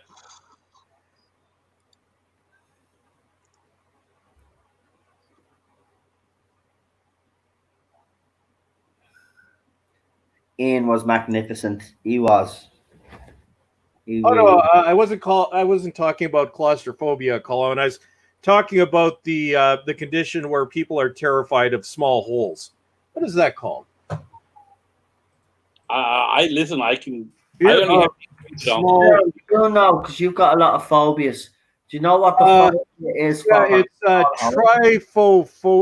trypophobia. Oh god, those pictures are disgusting. Okay, don't Google it. Spacesuits. This launch is. We're only 3 minutes out from this launch. They look like bad Halloween costumes. They do, but you know what? I have to give it to this rocket. Does look impressive. It does. If this flies and hits the outer atmosphere. First of all, I want to draw a smiley face on it right now. But that's what someone did it looks on like the picture. Someone drew a smiley face It on looks it. like something else. No, It looks like that emoji. no, it looks like something else. What does it look like? Oh, I know what it looks Yeah, like. let it go. I'm Okay. watching my Zygons now. I already, yeah, it's very YouTube's going to censor that. Oh yeah, the Balls Trek mentioned it earlier. See, I've just like Balls Trek actually brought it up. How What it yeah, resembled. yeah. Yeah, I've got the launch up too. I've got it on my second monitor. Yeah, T-minus 3:30.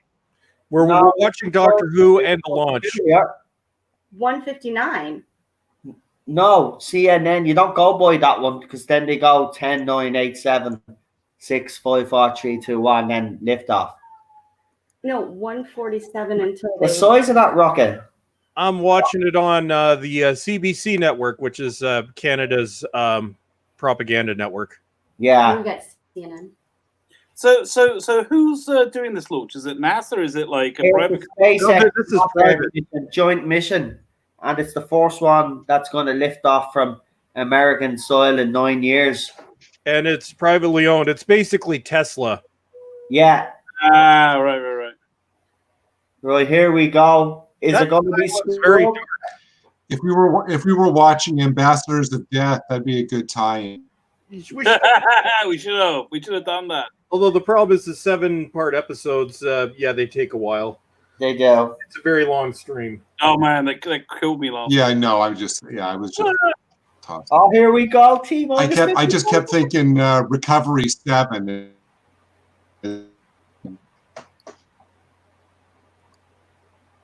Yeah, I'm on T minus 2 minutes. Where are you watching it on now? I'm 101. CNN live, and it's 38 seconds, 36, 35, 34, 36.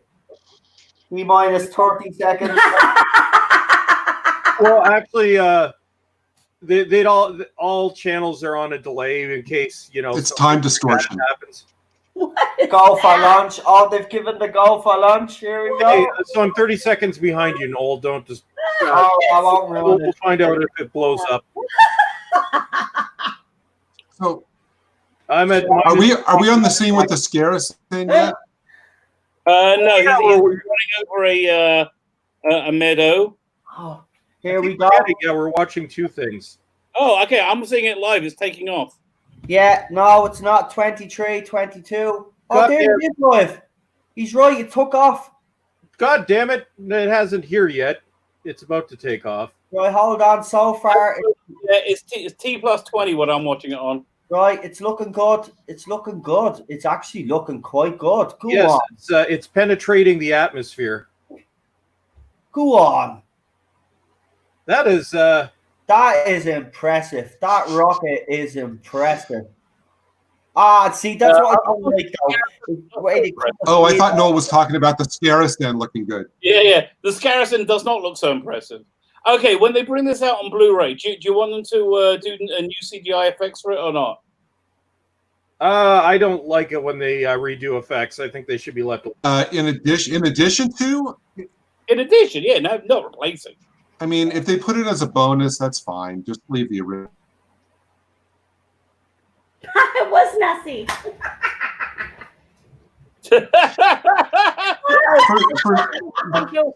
When I saw this as a kid, when I saw this as a kid, Oh, brilliant.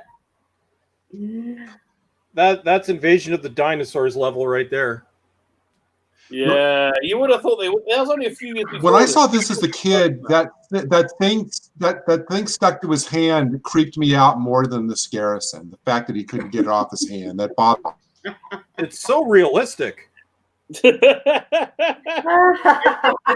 at the same level as the T-Rex in Silurians. Okay, SpaceX hasn't blown up yet, and the episode's finished. So there you go.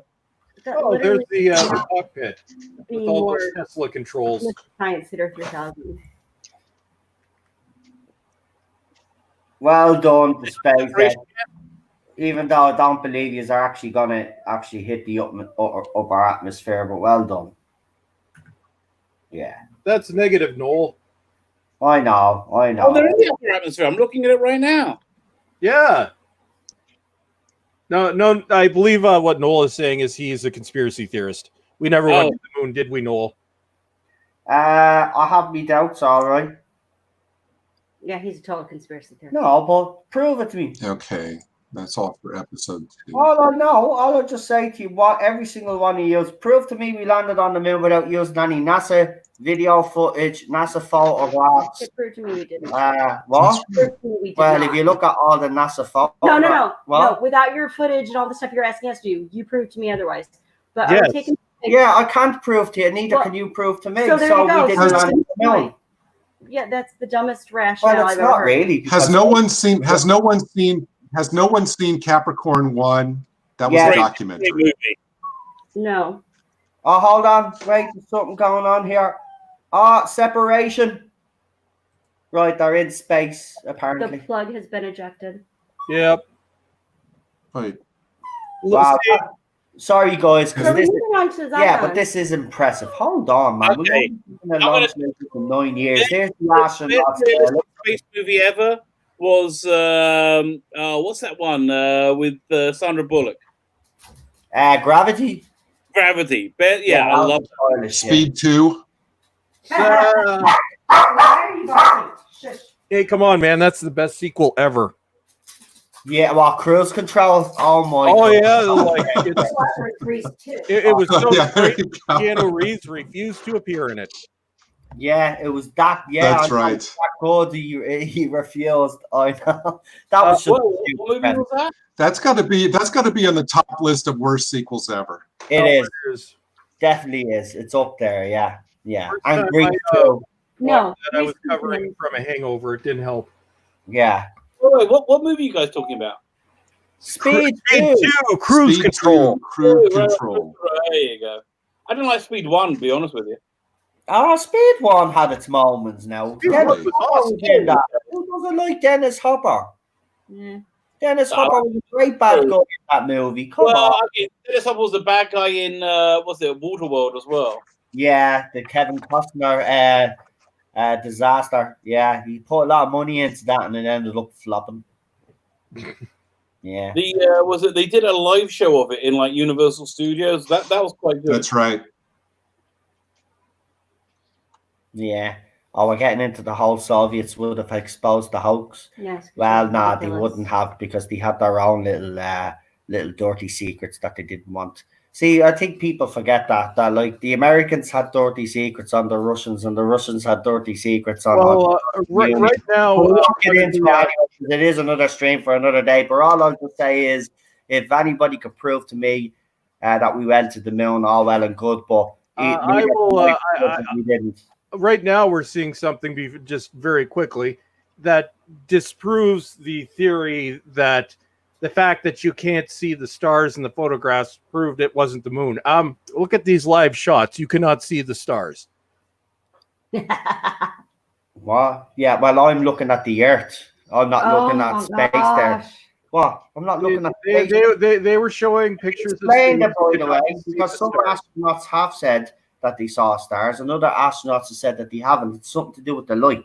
Yeah, exactly. Yeah, exposure and stuff like that. So, yeah, look, we probably there's a high probability that we landed there, but I wouldn't believe NASA as far as it's thrown. Seriously.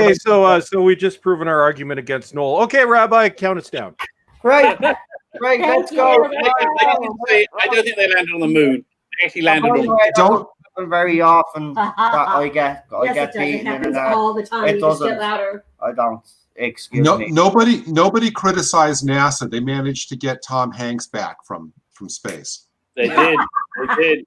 That wasn't easy. They did. I watched the whole movie wondering what was going to happen. Did So you? weird. Yeah. That was a good movie. Okay, are we ready for episode 4? 3. 3. I'm Yeah, ready. you always skip episodes. I know you want to go to bed, but like we have to do them in order. I'm crazy in my place. I'm You're not getting any sleep anytime soon, are you? I'm to stay down here right now.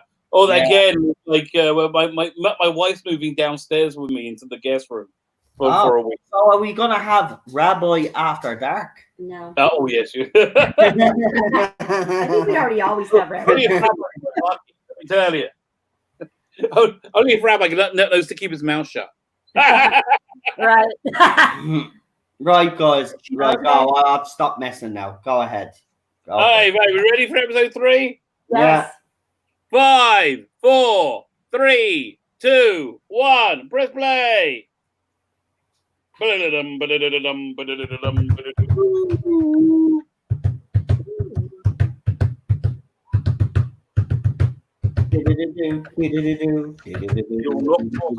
I'm sure my mom had the exact same hairstyle as Tom Baker back at the same time. Oh, God. I stand with Trudeau is trending in Canada. God help my country. Oh my God! Really? Yeah, they want to shut down the trolls, i.e., critics. Yeah, I just seen what happened in your country. Actually, he got a reporter kicked out. Yeah. There's actually video footage. Trudeau's personal security apparently threw out some. To do these effects. I don't know. The world's gone crazy. I used to laughing at that dinosaur. I Well, that's do. what It's they like had Mystery available Science back in the day. 3000, Like, man. this isn't 2020 where they can make dinosaurs appear out of thin I air. know it Oh, just there you go, Harry. Squeeze. 3 episode I've seen. 3K episode I've seen. In fairness, I don't think it looks too bad.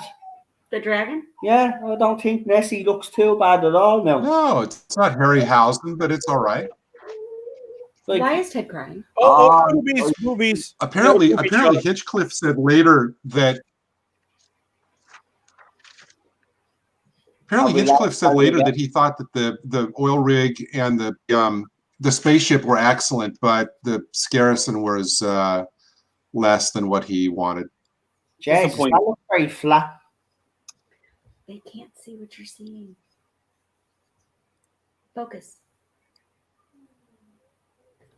He's not bad being dragged, is he, Harry? He's got that dragging acting pretty down.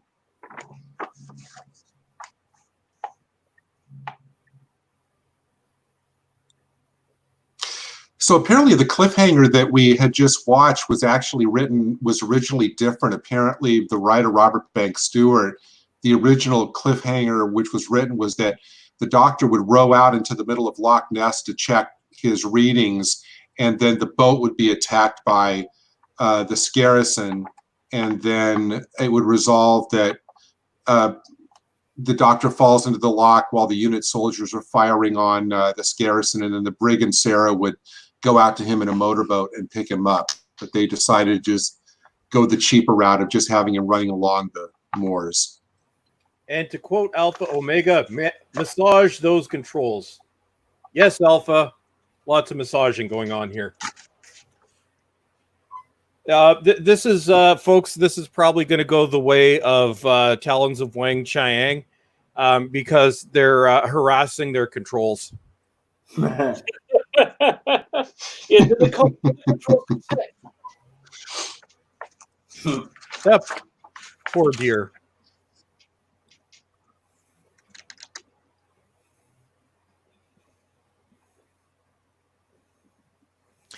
Is it just me, or have they made him somewhat of a stereotypical Scotsman? They made him a bit of a stereotypical Scotsman. That is correct. Yes. Actually, we should have invited Critical Drinker. Oh, yeah. He would have been, I'd love to hear his input. Did you hear him? Well, I was glued to the episode. Sorry, boys. Sorry? The thing we see from He said we should have got critical. the whole story is he Gary is or cutting out. haggis, so that's kind of stereotypical. I love the old Jeeps. Back before Jeep was Dodge and Jeep was a good car. No, Jeep is not a good car. Oh, we should have got critical drinker. Oh, am I? Okay. Pay attention. Well, I'm glued to the episode. Sorry. By the way, I was reading the whole thing about Doctor Who magazine and them not doing a comic strip in 3 months, doing reprints. That is the biggest money saving move they can make because that's the most expensive part of the magazine.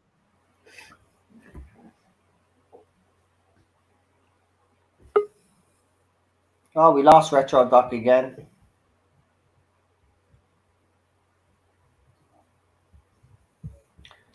I love the film sequences. Yeah, we love Critical Drinker in this house, actually. Alpha Omega.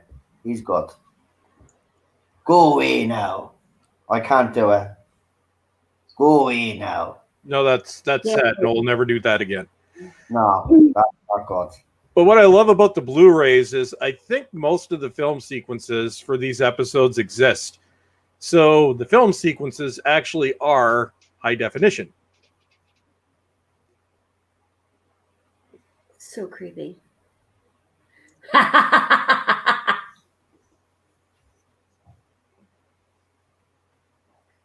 Jeepers, creepers.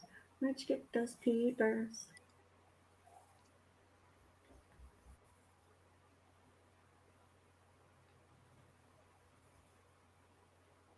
I do feel like I'm watching a Hammer horror movie. It's Yeah. awesome. Well, yeah, and they develop it so much more, don't they? With the whole brain of Morbius, they really get they go. This is where they really start going down the Hammer horror Doctor Who route.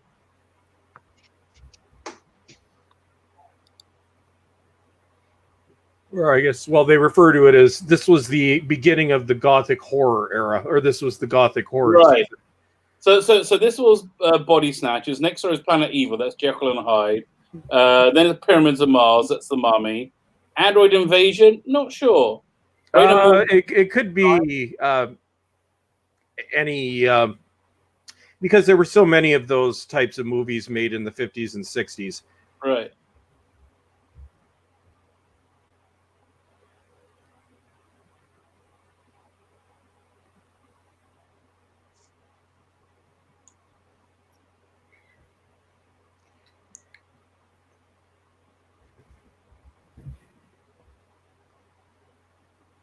A lot of people have said that the Android Invasion is the weakest episode from the season. I like that one.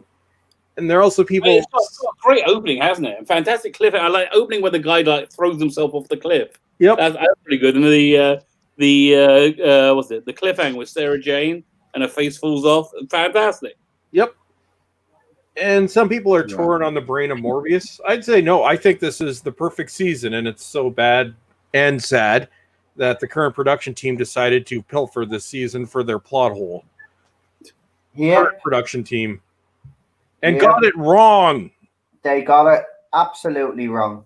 I did a video explaining why it's wrong and why it makes no sense. Yeah, and I don't think Chip's actually watched the episode. Wrong. Wait. What's wrong and what makes no sense?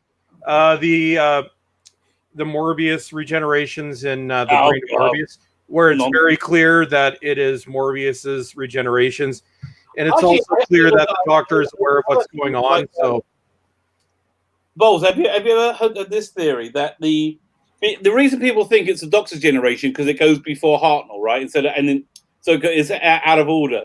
Was it the discontinuity guy puts forth the idea that those were phantom regenerations conjured by Tom Baker's Doctor to throw Morbius off and thus win the mind-bending contest, which I think makes more sense than anything else.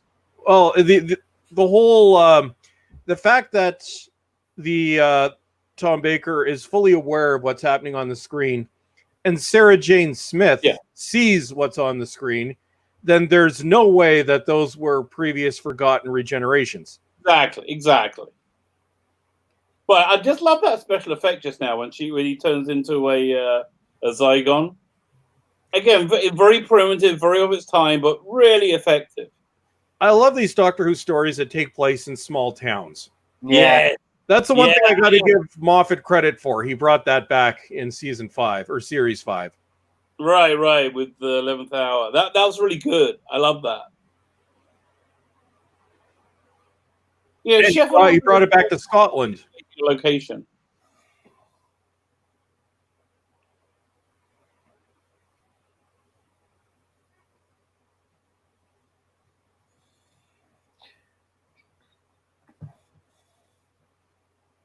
Yep, there he goes.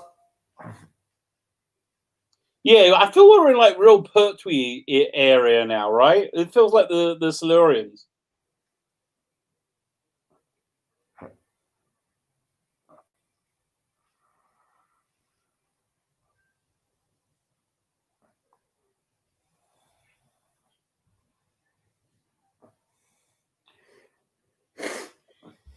These extras are these Havoc, do you think? Moth, Rabbi. Are they the other side of the unit soldiers? Are they extras or are they Havoc, or do they get real soldiers in? I'd say they'd be extras, wouldn't they? Yeah, probably. I don't see many doing stunt work.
Yeah, poor old Harry Sullivan does get the a bit of the Ben and Polly treatment in the fetus ones, doesn't he? I think you just kind of forgotten about.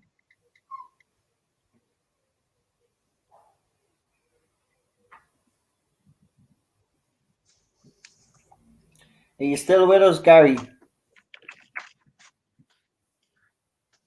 In spirit, maybe.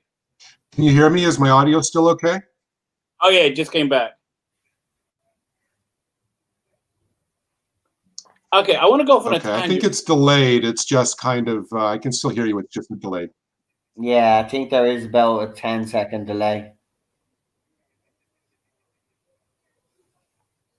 Okay, as long as you can hear me, it's fine.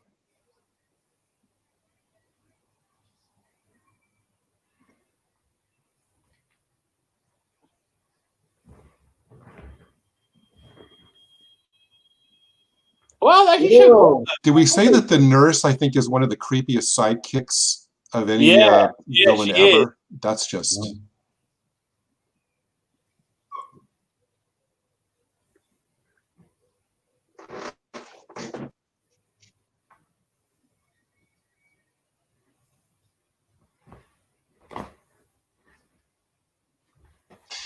One comment about, I know it's a little while ago, we talked about Android Invasion. I actually like that story.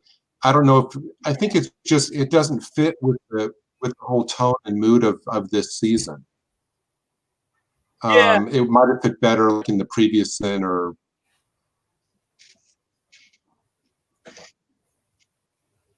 Right. Was it an older script they had on hand, do you think? That rock attack was something the kiddos could repeat.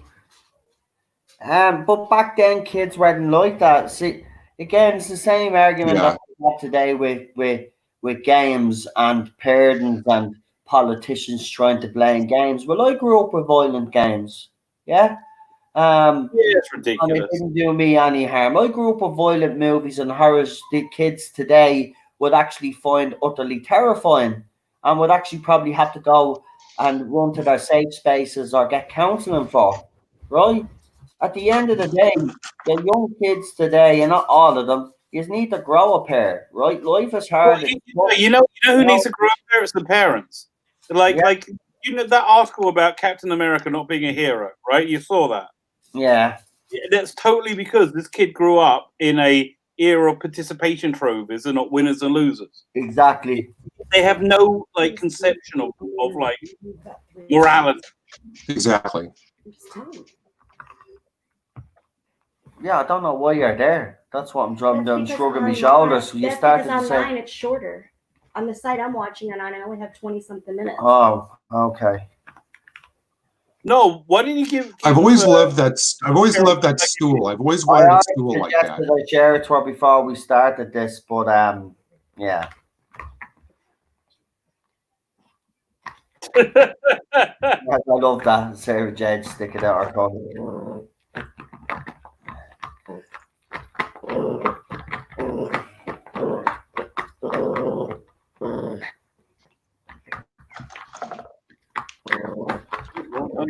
This is the first. Am I correct in saying that this is the first story that really has the fingerprints of both Hinchcliffe and Robert Holmes on it, as opposed to the previous season, which was a lot, of dictated by Letts. Yeah, because they all those scripts. They had all those scripts in hand. They just kind of tweaked them to make them, as horrific and terrifying as possible.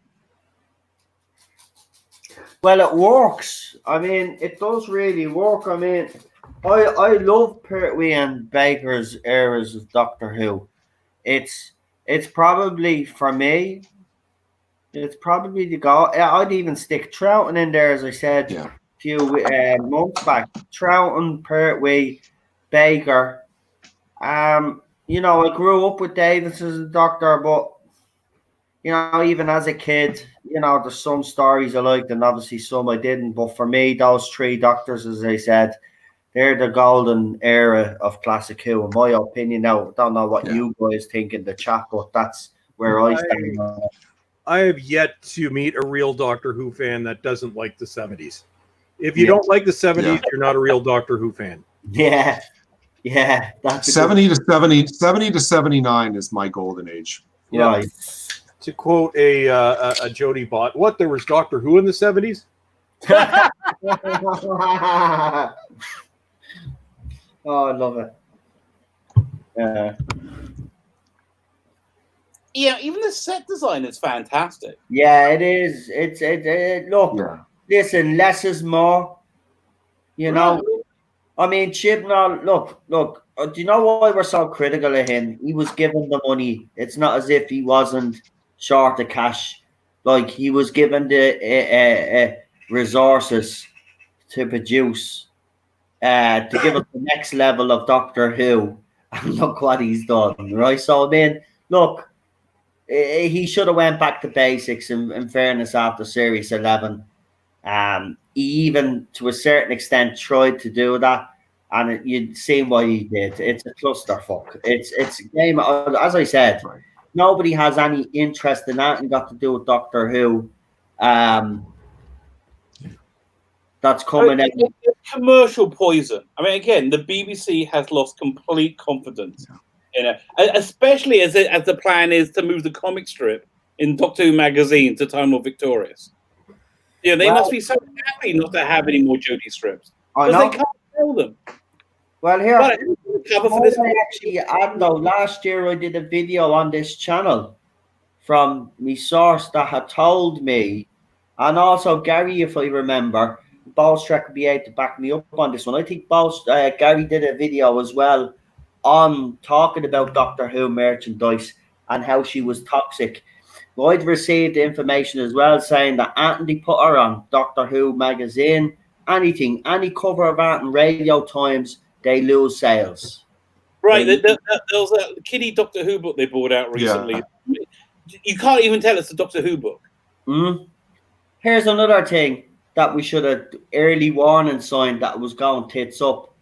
They started doing different covers for the same issue. Do you remember they had you could choose between Sasha's Master or Jodie's Doctor in one issue? Yeah. It would have been very interesting to see how many copies each sold, but we'll never ever know. But we'll never get that data, will we? You look at the merch and all; it's aimed at a certain generation. It's ridiculous. There you go. Rabbi's put something up, so I might as well show you this, guys. It's the cover for this movie.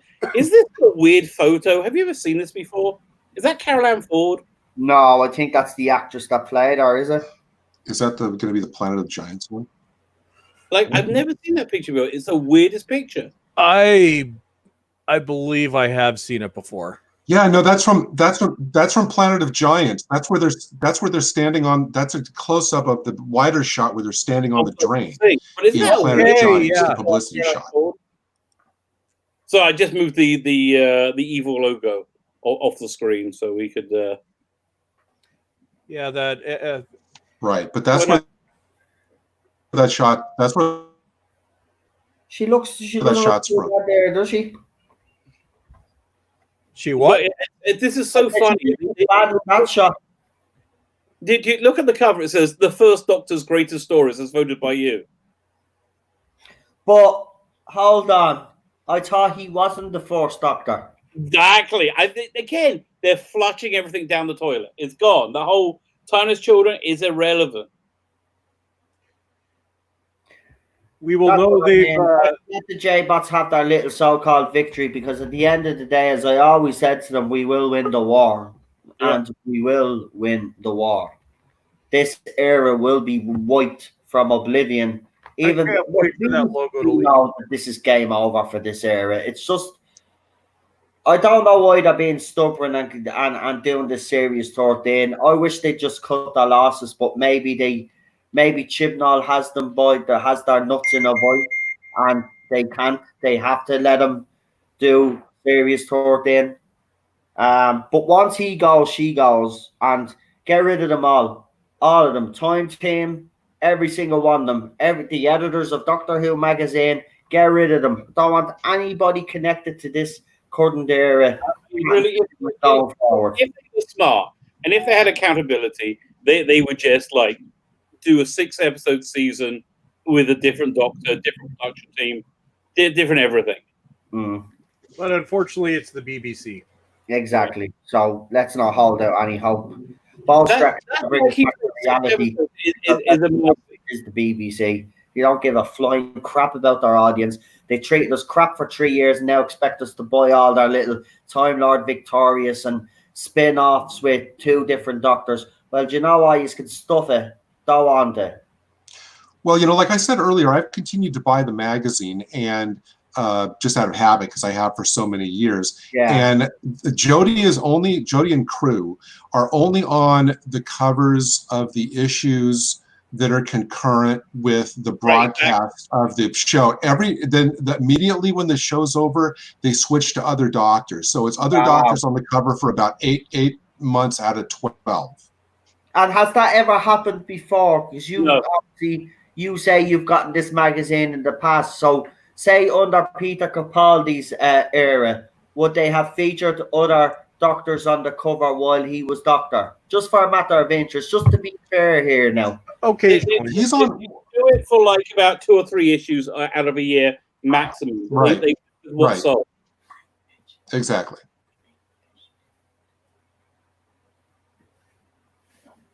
Right. I mean, they realize it's sales poison. I mean, they know that. It is actually sad, though. I mean, like, I know the J-bots probably say, you are reveling in this. Well, we're actually not. We're actually gutted and heartbroken, but you have left us no choice to boycott everything now. And here's something really interesting, because I was actually just going through and sorting my magazines the other day, putting in order. It was right after, it was kind of early into season 11, and the cover story was Jodie Whittaker being interviewed, and on the cover it said Jodie Whittaker's only interview, because with other doctors, they had free access all year round for as much as the magazine would want to talk to them and interview them.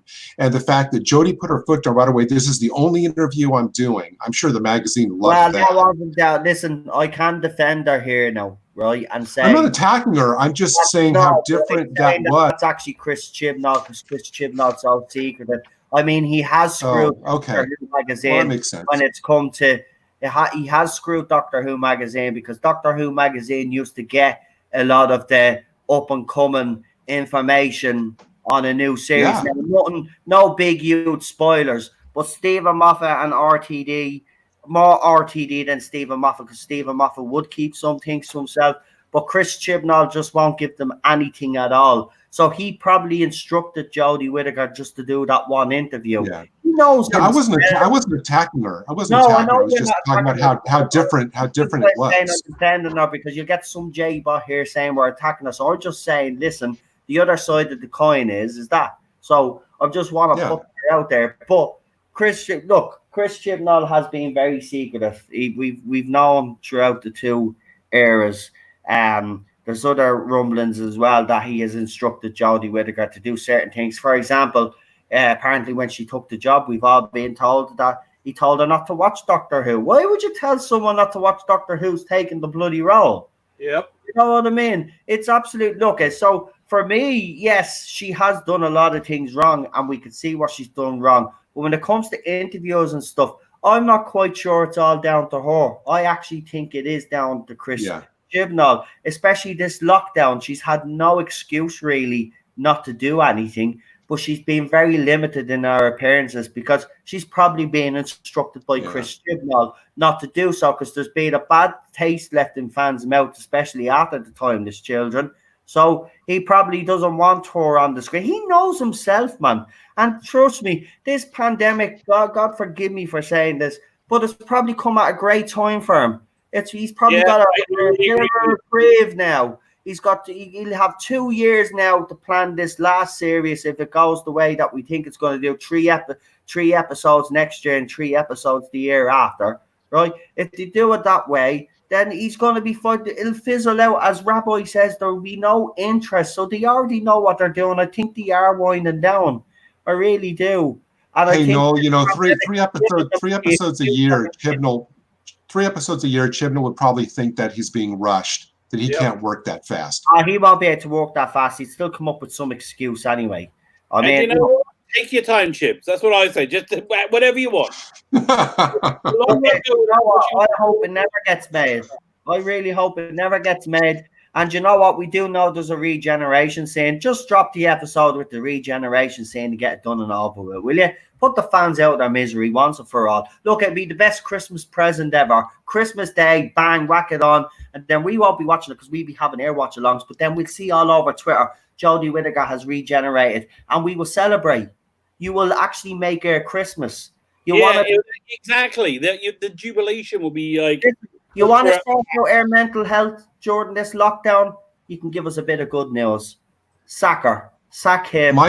My guess on why Chibs didn't want her watching old Doctor Who is because then when Jodie would get the new scripts, she would say, hey, how come this isn't anywhere nearly as good as what I just watched? Yeah. Yeah, I don't think she's got that much. I don't think she has. No, I don't think, I think she's a bit like Yaz, except I think she has a bit more about her than Yaz, but she's still a plank. Simple as that. She's got stardust between her. She's a plank. Simple. She's out of her depth. I'm not going to be nice anymore. She's out of her league. She's out of her depth. Whatever. Right? She's no screen presence. Right? Chris Chibnall writes her like an idiot. Anyway, he doesn't write her like a woman. Anyway, either. Right? And she's just look. Anytime I see her face, as I said, I just, it's one of those faces that, I just, as soon as I see it just brings such anger to me. There's the emotions that are conveyed. Exactly. I don't know what it is. There's just something about her. I mean, when she came out with that line, don't fear, she lost me when she said, don't fear. Look, she lost me then. She didn't need to say that. All she needed to do was come out and say this. I know some what? out there don't be scared of my gender, she said. She could have said, I know some fans out there might be feeling a bit nervous the fact that I've took the role, but I promise you this, I will do my best. I will play the role to the best of my ability, and I will try do the fans proud. That's all she needs to do. Look, if she had fell flat on her face, we wouldn't be criticising her. We'd be just pointing the finger at Chris Chibnall. But the fact that she actually added her own shit to it, she deserves it. So I don't care. Anybody saying you're picking on Jodie Whittaker, well, she shouldn't have opened her mouth. Right? Simple as that. She opens her mouth. She's working. She's the lead actress in a show that we love, right? If it was Peter Capaldi, any of them, right? And they acted in this shit, and they acted that shit, they would get criticised just as bloody much. And by the way, I will say one thing. Yes, she does get that little extra bit of criticism. Why? Because she is the first female Doctor. They made such a big fucking deal out of it. And what did we get? We got bland cosplay, David Tennant, Matt Smith. She's not even doing herself. She can't. That's how bad it is. Right? Stop. I'm stopping ranting now. Sorry. It's just a week without talking about Doctor Who. Yourselves. And the fact that Chibnall would come out later and say that the writers were instructed for at least the first half of or more of season 11, series 11, sorry, to just write that the writers were writing him, the Doctor, as a male, just shows that this whole thing was a gimmick, in my opinion. Yeah, I agree. Oh, by the way, in the latest Doctor Who magazine, there's no production notes again from Chibnall. I mean, what's he got to do? He's sitting around doing nothing. There is an interview with 3 writers who have all done terrible. Well, he can write a column about how it was to film Jodie Whittaker inside the cardboard box. Right. I know we're looking to film Jodie Whittaker, but we'll move on from there. Right, let's get her. Let's just if she regenerates into Ruby Rose, I will be that. Oh, there you go. G. Smith. Don't even say that. Don't even jinx that. For God's sake, it's bad enough that what's her face is connected to the Batman role now. Johnny Depp's ex. What's her name? Amber Heard? Amber Heard, apparently his name is being mentioned to play Batwoman. So there you go. Yeah, so it pays to beat a man up in Hollywood. Yes, it does. Stunning and brave. I think they're probably, it sounds like they're trying to get an actress who looks more like the character does in the comics. Well, do you know what? I don't give a shit. But I'll tell you one thing: it'll be great to see it being reviewed by Baldstrek. Who else? Who else reviews Batwoman? As well. He is babyface. Yeah, I forgot him. Yeah, so I'll just look forward to those reviews because you know what, watching their reviews are actually funnier than the actual show. Listen, I sat here and I seriously gave it a go. The first episode is bad. Batwoman, the first episode is as bad as the trailer. And you know, with everything that's been announced, I mean, I know that weeks ago or some months ago they announced that it was renewed for season 2. Yeah, they could use this very easily as just an excuse not to bring it back at all. Yeah, I think we're going to be seeing a lot of that over the next couple of weeks, over the next couple of months. I really do. Let's get part 4 done because I know. Okay, let's go to part 4. Rabbi, it's 9 o'clock, so it's well. You're not going to bed. I forgot. We're going to have Rabbi after dark. Actually, you are. Yeah. Are you actually going to stream? All right, fine. 5, 4, 3, 2, 1. Press play. And we are off. This is a 25-minute and 20-second episode. Oh, Baldstrek, something to ask you because you know we do offline sometimes. Did you see the Doctor Who lockdown video that they did with all the J-bots singing to the Rings of Akatan song? They did a whole choir thing. Oh, Lord. Oh my God! Did they? I got to look this up now. Yeah, it's so missable. It's so not worth watching. Oh, yeah. My ears are bleeding just hearing about that. Baldstrek, no, you really do need to watch this because I would really love to see a response video to this, to be honest with you. Forever. Oh, and by the way, just to give you a little bit extra incentive, the little asshole that bullied Starry-Eyed Girl offline, it actually features in this video. Yeah. Ginger snaps. Oh my God, this is where's Oh, you'll see him. He's up on the top near the top row. You'll see Ginger snaps. Oh my, this is, oh Jesus Christ. Oh my God. I told you, man. I told you. Oh. Now you really need to do a reaction video to this. Hey, Rabbi, can you give me a time code for where we are right now? We are 1 minute 39 seconds. Exactly. I have never We're seen coming up one of my favorite lines. You're going to invade the earth. Thank you, sir. joy in my life. Oh It's God, bad. this is awful. It's Yes. I'm like, what? Pray for this generation, Jesus Christ. bad. Now, don't get me wrong. it's It was for a charity story, and isn't it? give us socks and all. But I mean, if that was an advert of the new Who fandom now, that is it. This J- is our true fandom. The interesting thing about that video is that is the entirety of the Jodie fan base. Yeah. Right there. Every single one of them. Okay, I just got to give this a down vote. Oh, so bad. But I think that was the last of the watch-alongs tonight. And We got 21 people watching.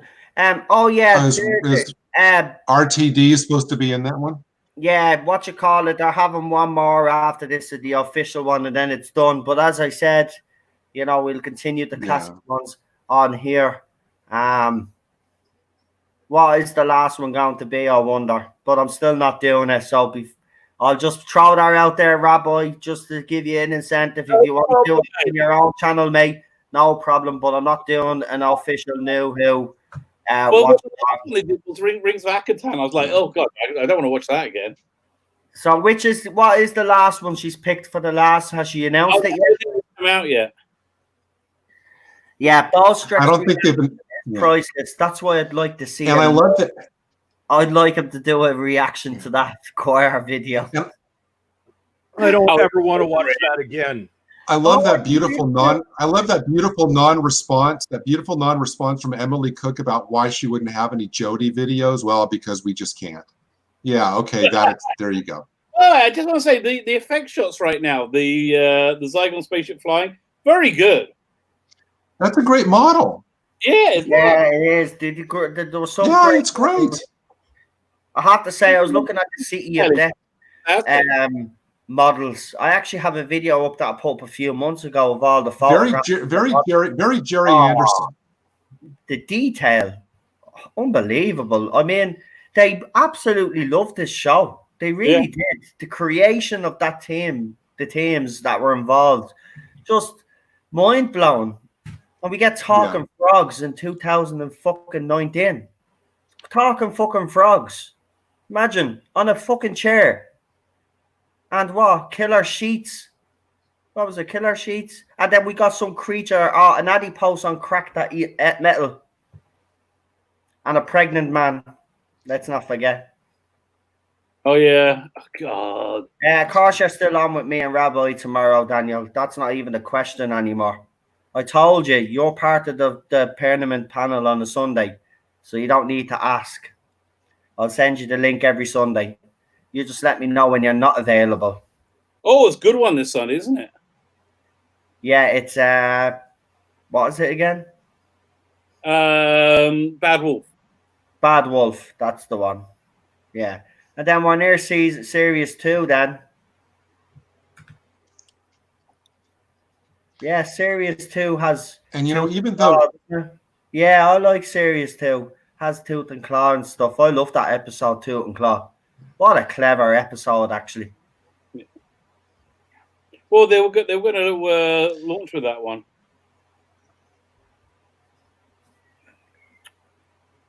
And even though units showed back up in Android Invasion and then a little bit in Seeds of Doom, this was really their.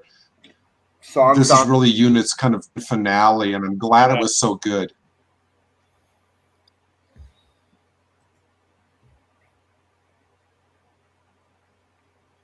I'm not human, and I've seen better. I just love the way Tom Baker talks. Yeah. He was a weird-looking chap all the same, though, wasn't he? That's why it works so well. Yeah, same with Matt Smith. That's what I say about Matt Smith. Matt Smith actually looked weird and alien, and that's why I think he worked. Rabbi doesn't agree. Well, Matt Smith? Yeah. Why? What's wrong? I liked him. No, no, you just looked like you were thinking there for a second. Oh, no, I was in the episode. Sorry. I love this conversation with the Doctor and the Zygons. Yeah. Yeah. Bit roomy for the two of you. Wonderful line.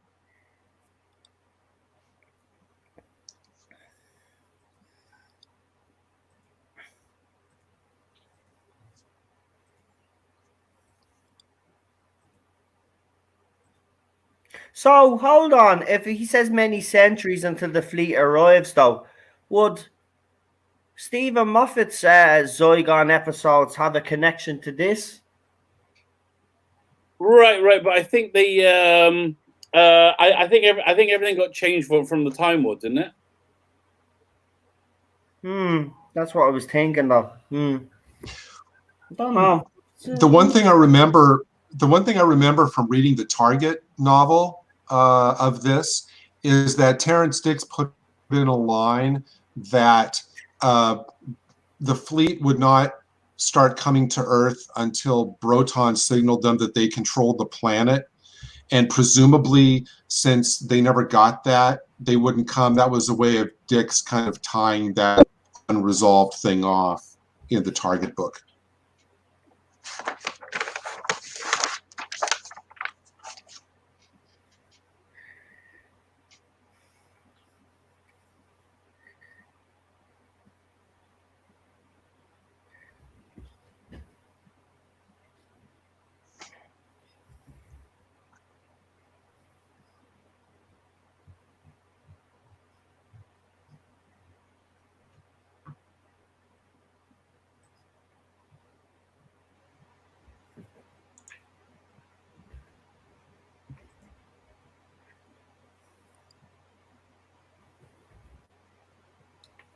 I love how not secret the secret organization was. Yeah, I know. Yeah. Did you Yeah. like, can I ask that? You all here? Did you like New Unit in New Who? Yeah. Not as Hey, much as we rhymed. I always found K. Lithgow Stewart just a bit of a weak character. Right.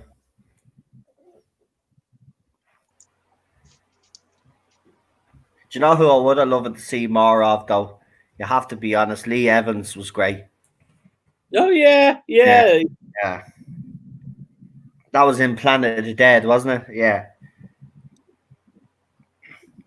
Yeah. Yeah, that was one of the specials. Yeah. Yeah, I love Lee Evans anyway. So yeah.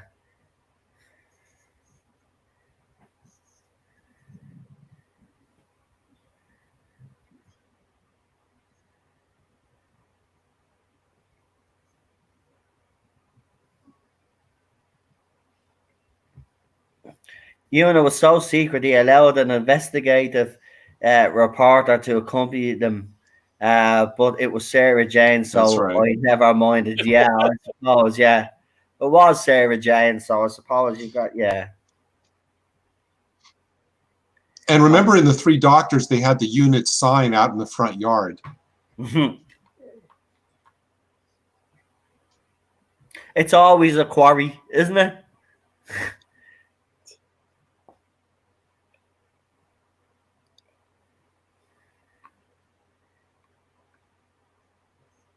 Oh. Yes, Commander. The power Yes. again. Release the parasite. See, we could play Zygons now. See? Easy.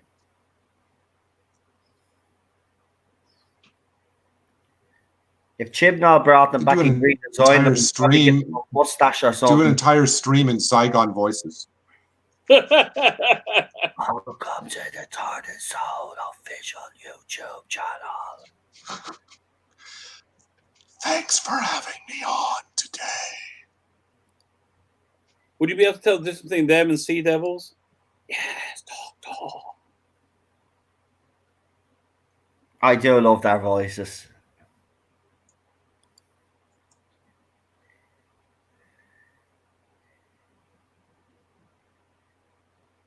And I have to be honest, in that light, and those Zygons look absolutely amazing. Yeah. You know, I don't know if you guys mentioned, we talked about it before when, you know, I was trying to reboot. The original idea of the costume design was to have lights inside the big headpiece and the rib cage, so it would give the effect that inside they were pulsing with light and glowing. But it was hard to connect up to a power supply, so they just abandoned that idea. Oh, actually, I like them the way they are now, but it would have been nice to see one like that, actually.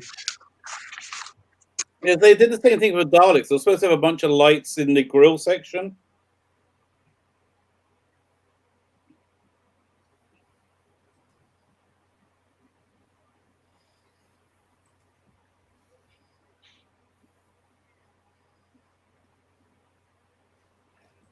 The design really does totally sell the idea that it's an organic ship. Yes.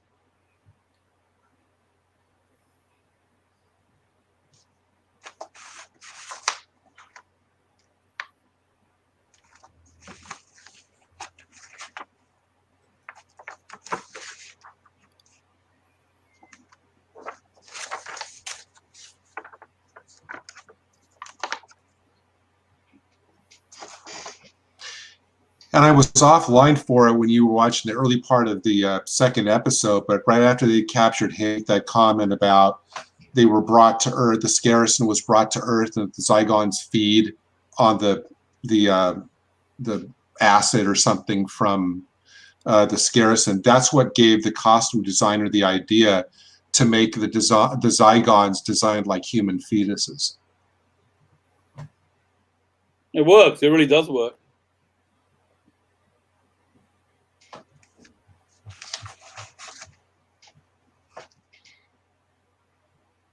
have to say, I think these are one of the scariest monsters in Tom Baker's era. What, the Zygons? Yeah. Every time they walk past, I go, oh my God, they're terrifying. See, I think they had to make the modern Zygons less scary because it would be like hard to put on before the watershed.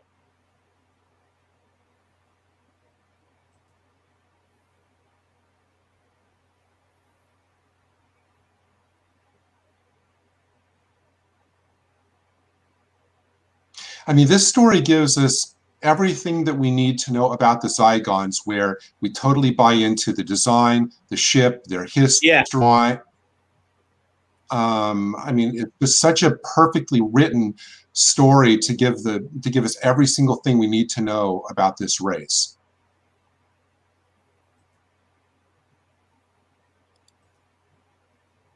Yeah, which again just makes me so surprised that they never, like, they were never able to match this in New Who.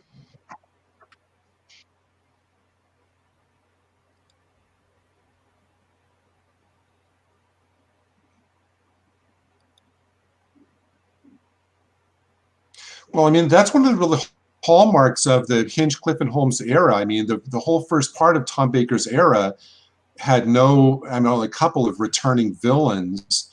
I'm so good about creating this race, these races, saying everything they say and moving on to their next new creature. This era is so great. Oh wow, this effect shot is fantastic with them running away with the ship in the foreground. Yeah, I love them jumping out of the ship. I forgot how much they cleaned this up for the DVD release.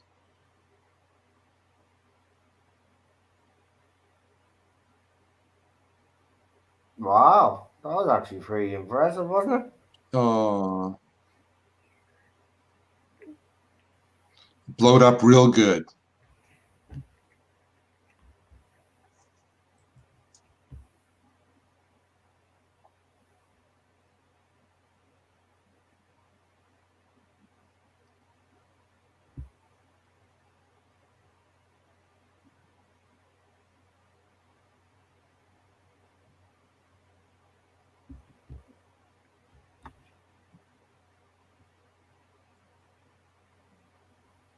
Oh, like they got Harry in uniform.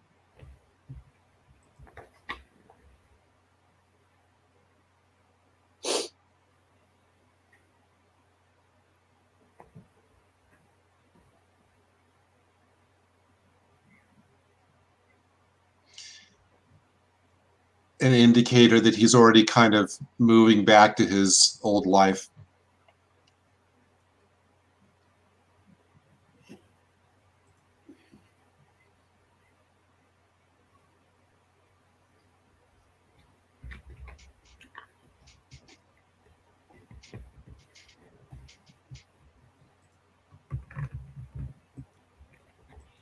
That was a bit convenient. Convenient writing there.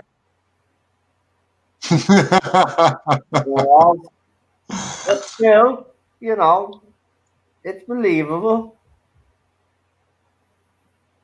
Well, yeah, they could have put that in earlier. Yeah.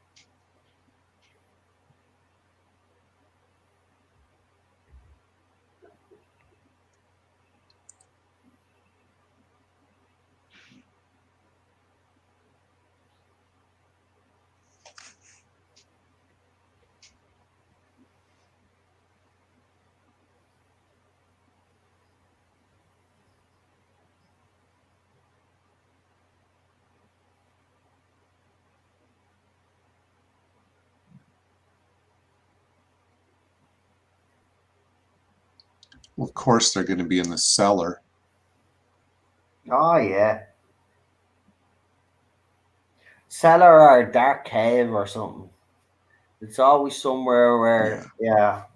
Right. The minute the lights don't work, you go get the soldiers. The thing about it is, though, the format doesn't really change that often, yeah? But they always give us something different, if you get what I'm saying, you know? Right.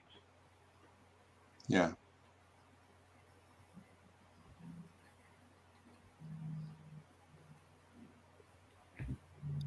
Oh, Ted sees a fly.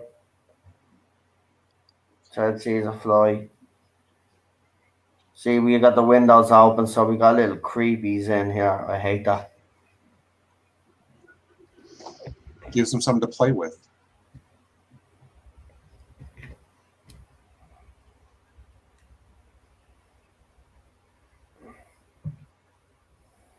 Just, I love the I detailing. love on the Sarah's little. incredible. Yeah. Oh, yeah. It's magnificent. It's magnificent design.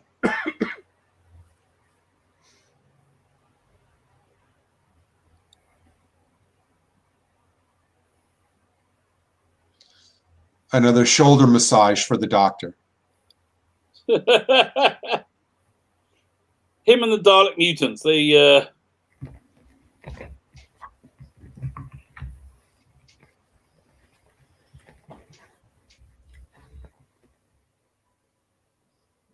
I love the Brigadier in this.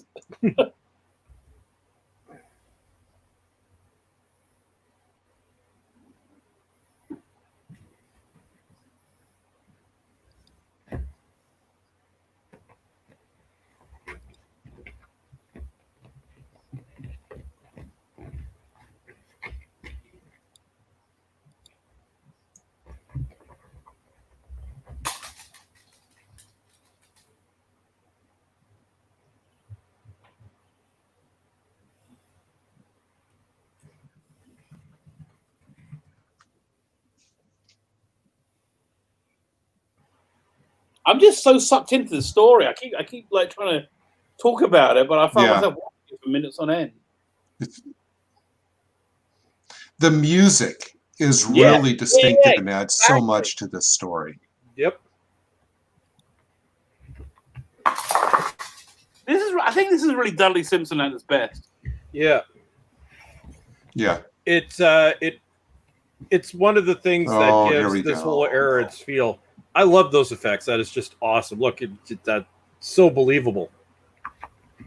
Good work. See, I would so play the option. I don't need him going after it like a puppy.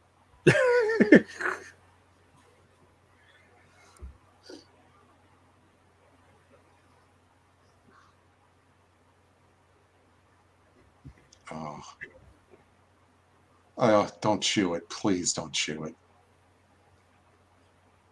Oh.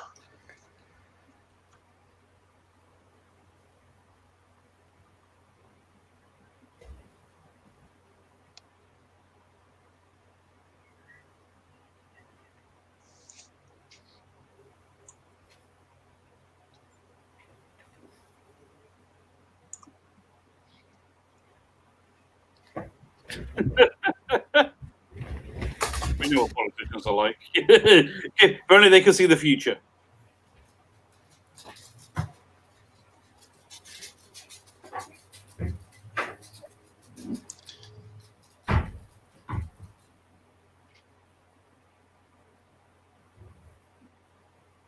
Well, how many stores has John Wooden have been in? Like, just a lot. He was in the previous. He was a Draconian in Frontier in Space. I know that. Was he in Revenge of the Cybermen?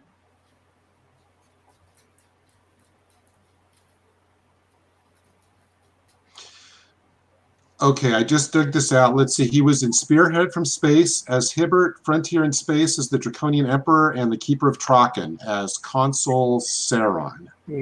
Oh, right. Yes, he was.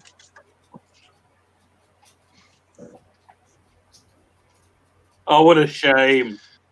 He said the Brigadier, you can't be. He's like, oh, no, thank you. Oh, wouldn't it be great if he got in? This is one of my sad scenes because I loved Harry so much.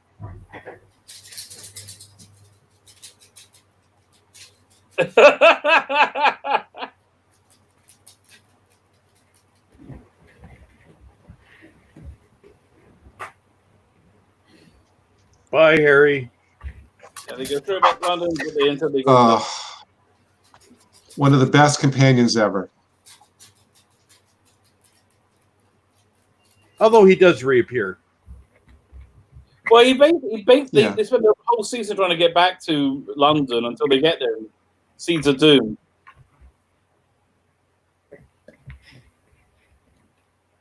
Well, the first line in the next story is Sarah says, "I thought we were going back to Loch Ness," so it's a direct Right. continuation. Yeah.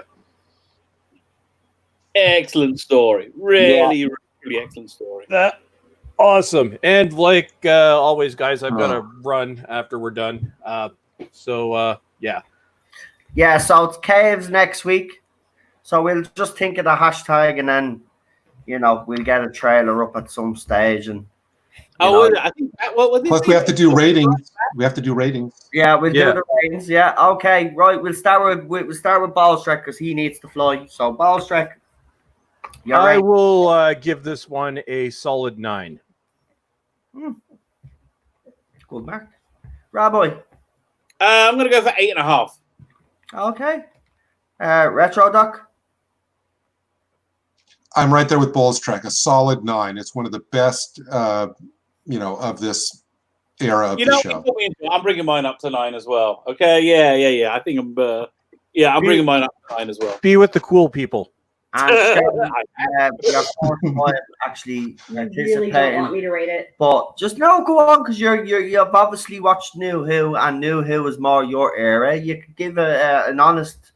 Yeah, whatever it is, Cheryl. We're happy to hear it. Sounding really bitchy. This is why I don't ever watch with your watch-alongs, because there was too much other shit going on. Because if I had to just go on what I watch, I give it a solid 3.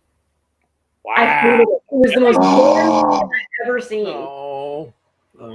So I think I need to watch it again without stuff, because really I cannot. Okay, maybe I shouldn't ask you. Right, solid 9 for me, guys, and I apologize for my wife.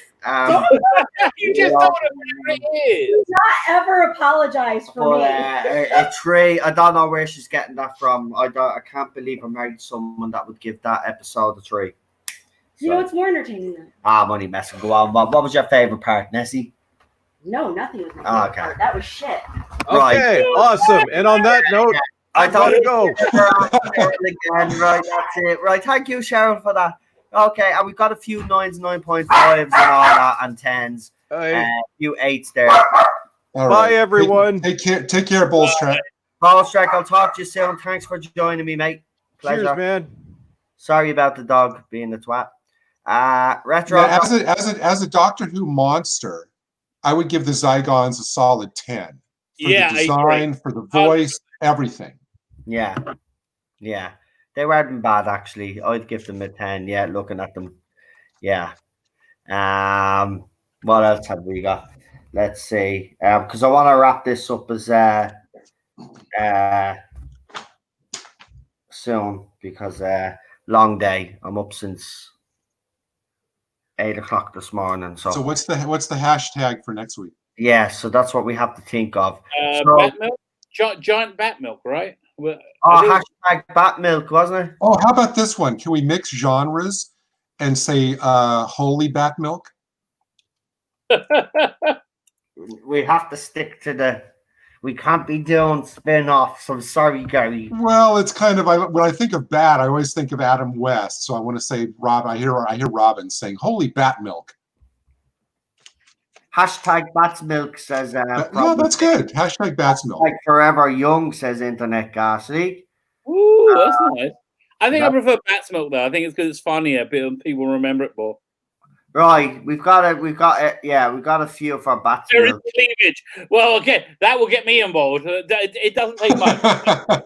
Yeah, we can't use that because, you'll have the other side accusing us of being misogynistic pigs, so unfortunately we can't really use that. Yeah, I'd be for that too, but let's observing what's right there is not necessarily being an ist. No, we're not going there with those hashtags. Now stop. I think Bat's Milk. Hashtag Bat's Milk is great.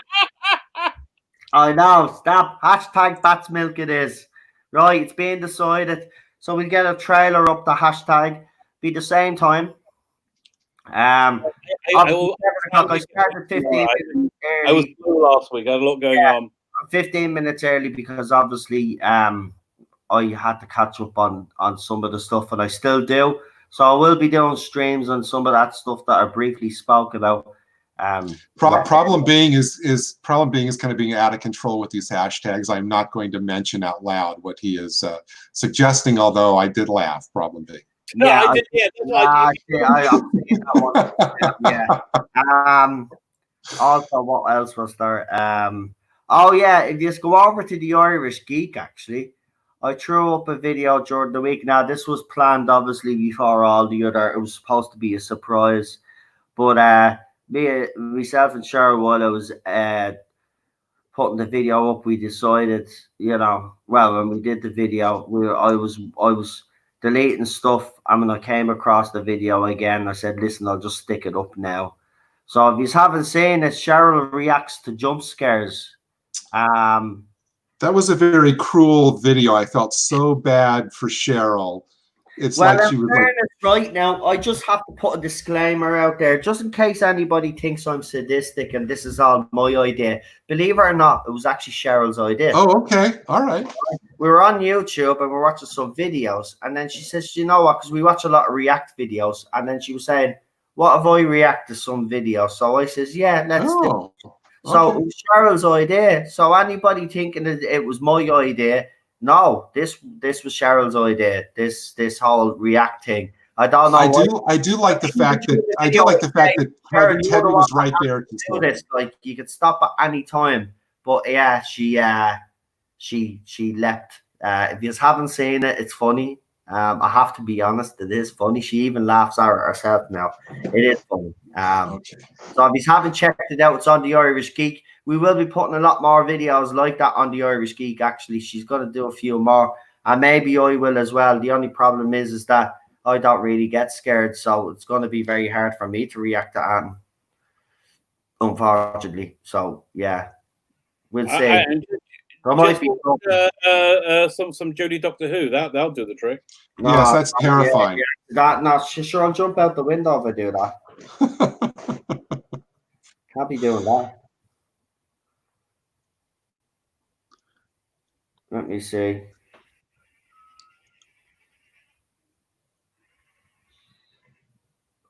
Right, Grant, I just got a message. Just want to make sure everything. Yeah, jump scares, just stupid little videos where you're watching a video and then some image will pop on the screen. So yeah, it's on the Irish Geek anyway. It's funny. If you haven't seen it, it is hilarious. The very first one, she nearly jumped out of her chair. Yeah, she did. I guess that's what I'm going to be watching as soon as I finish the stream. No, it is actually funny. And to be honest with you, I'm kind of regretting I didn't put it on this channel, because obviously it would have got a lot more view, because it is funny. A lot of people would have reacted to it, but I'm leaving it on the Irish Geek anyway. So if you just want to have a check it out. I will. That's good. I think I'm going to go. I'm going to bounce. I am. It's like 11:30 for me. Yes. Right. So we agreed on that. Me too. No, thank you for having me on the show today. No problem. It was a pleasure having you on. And Rabbi, it's always a great pleasure to be on with you as well. Thank you. I just had a thought, which I think is a thought that probably only I would have. If you're going to have hookers in the Doctor Who universe, Zygons will be the best, because they could be anybody. Yeah, true. There you go. Right. So on that interesting thought, I'm going to go to bed. I only charge $100 an hour. Yeah. I think isn't that pretty reasonable? I have no idea. That's not from experience, everybody. I was a wild guess. That was a wild guess. $100 an hour. Okay, I'm like, okay, I can't argue with that. Okay, fine. Boy. On that note, I am going to go to bed. Good night, everybody. Good night, Rabbi. Good luck with your house. Looking forward to it, and good night, everybody. Good night. Good night. See you later, Rabbi. Nice talking to you. See you soon. And Gary, I'll talk to you All soon. right. Yes, I will. You know what? Next week I'll be in for the whole. I'm getting a complete computer overhaul this week, so I shouldn't have the dropout problems like I had today. No problem. Right. Thank you so much for inviting me on, and Cheryl. Happy birthday. You know, always my best. I look forward to maybe seeing yeah. some more videos from you this week. Happy birthday. Oh, thank you. Thank you so much. I really appreciate that. I neglected to actually say before. Well, you can say it now. It was Gary's birthday, so wish Gary a happy birthday. Don't forget to wish him a happy Thanks, birthday. everybody. I really appreciate that. And so this is a great way to spend my birthdays hanging out with you know, all of you. Well, it was a pleasure having you on. I'm sorry you had some problems with the like I said, hopefully next time I won't. And but this was a great way to spend. And thanks everybody, boy, in the chat. Thank you guys. I really appreciate that too. So yeah, you guys have a good week, and hopefully you know, we'll all still be here next week. Hopefully nothing weird will happen this week, and we'll be fine. I know. You know, mad shit happens, but we always seem to. I just hope we could just, you know, you're getting a lot of happy birthdays there. I don't want to get into I know. I mean, everybody in the chat, thank you guys so much. I really, really sincerely appreciate that. That means a lot. So thank you all so much. Yeah. All right. Good night, everybody. Good night, Gary. Thanks for coming on, pal. Talk to you soon. Thank you, Noel, my friend. Take care. See you. Bye-bye. And I'd like to thank again Gary Balstrek and the Rabbi for coming on tonight, and I want to thank you guys as well for coming on. And I'm back now, so obviously I'll be streaming a little bit more. But I just want to thank you all for all the kind messages throughout the week. It really has meant a lot. So yeah, I think that's really it. There's no point in me going on any further. Unless you'd like to know one of Noel's coping mechanisms, which was to torture me for fun one day, and then head on over to the Irish Geek, and you can watch me have a complete I already meltdown. did a whole thing about while you were gone. By the way, I just wanted to. I just put a disclaimer out there. And what you say, I tortured you. It was your idea. I even say in the video. I said no clowns. Yeah. Well, I didn't know there was any clown. Yeah. By the way, I will give you this opportunity, by the way. If you head over to the Irish Geek and watch the video, I also asked you in the video if you have any suggestions for Cheryl. Any videos. Now, videos on YouTube, preferably, or videos that we can easily Google that you find scary. Now, please, now, just do me a favor, because I didn't know there was clowns, right? Cheryl has nightmares. It really is bad. So, like ghosts or jumpy things like that, but nothing with clowns now, right? And I know some of you guys that are there, you understand where she's coming from. So it's a real phobia. Trust me. Is that if she had known we wouldn't have even got her to sit down. I didn't know.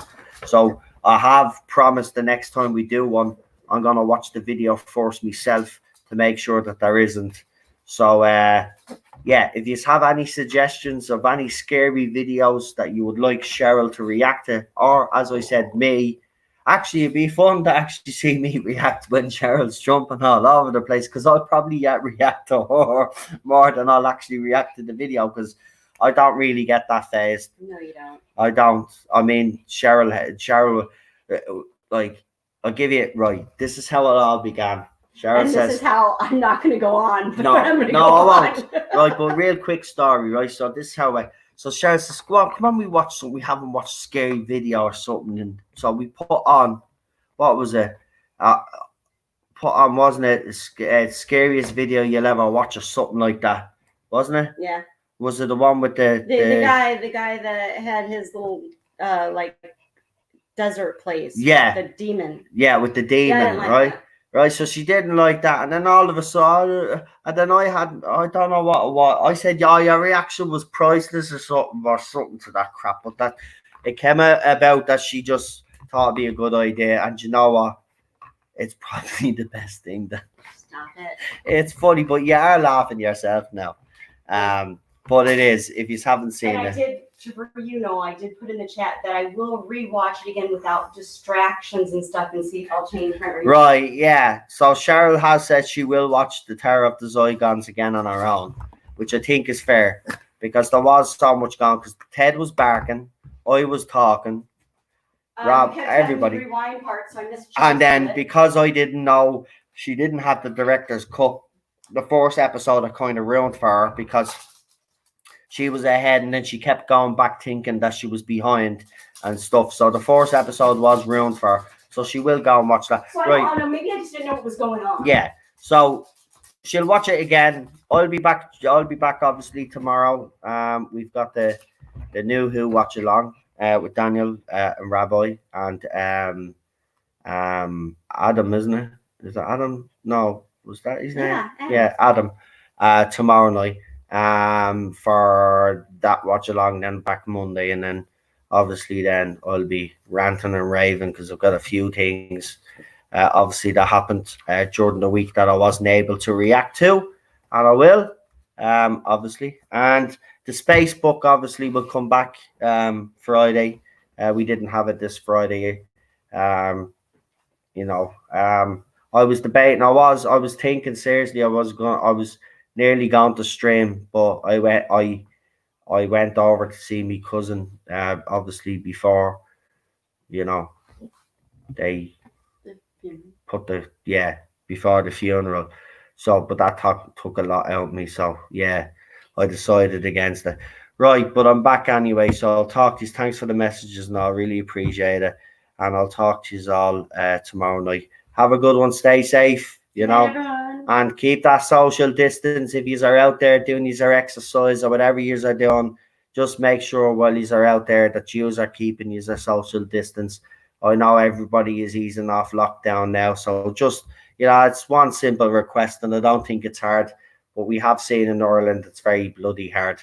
Trust me, it's like everybody has forgotten. I think the next stream we should do a little what's the word I want to have? Like a competition thing. Who can guess how many minutes over Noah will go from the time he says he's originally going to say goodbye until he actually leaves? No, see, because that wouldn't be fun. And you know what? For the pair, I've been streaming like this for 2 years now. I think they're well used to me saying good night about 17 times. Isn't that right, lads and ladies? And everybody that's watching me that identifies as whatever. Our puppy dog. Our puppy, if you have any doggies watching. Ted is watching me intensely now, so I better go. Right, good night, folks.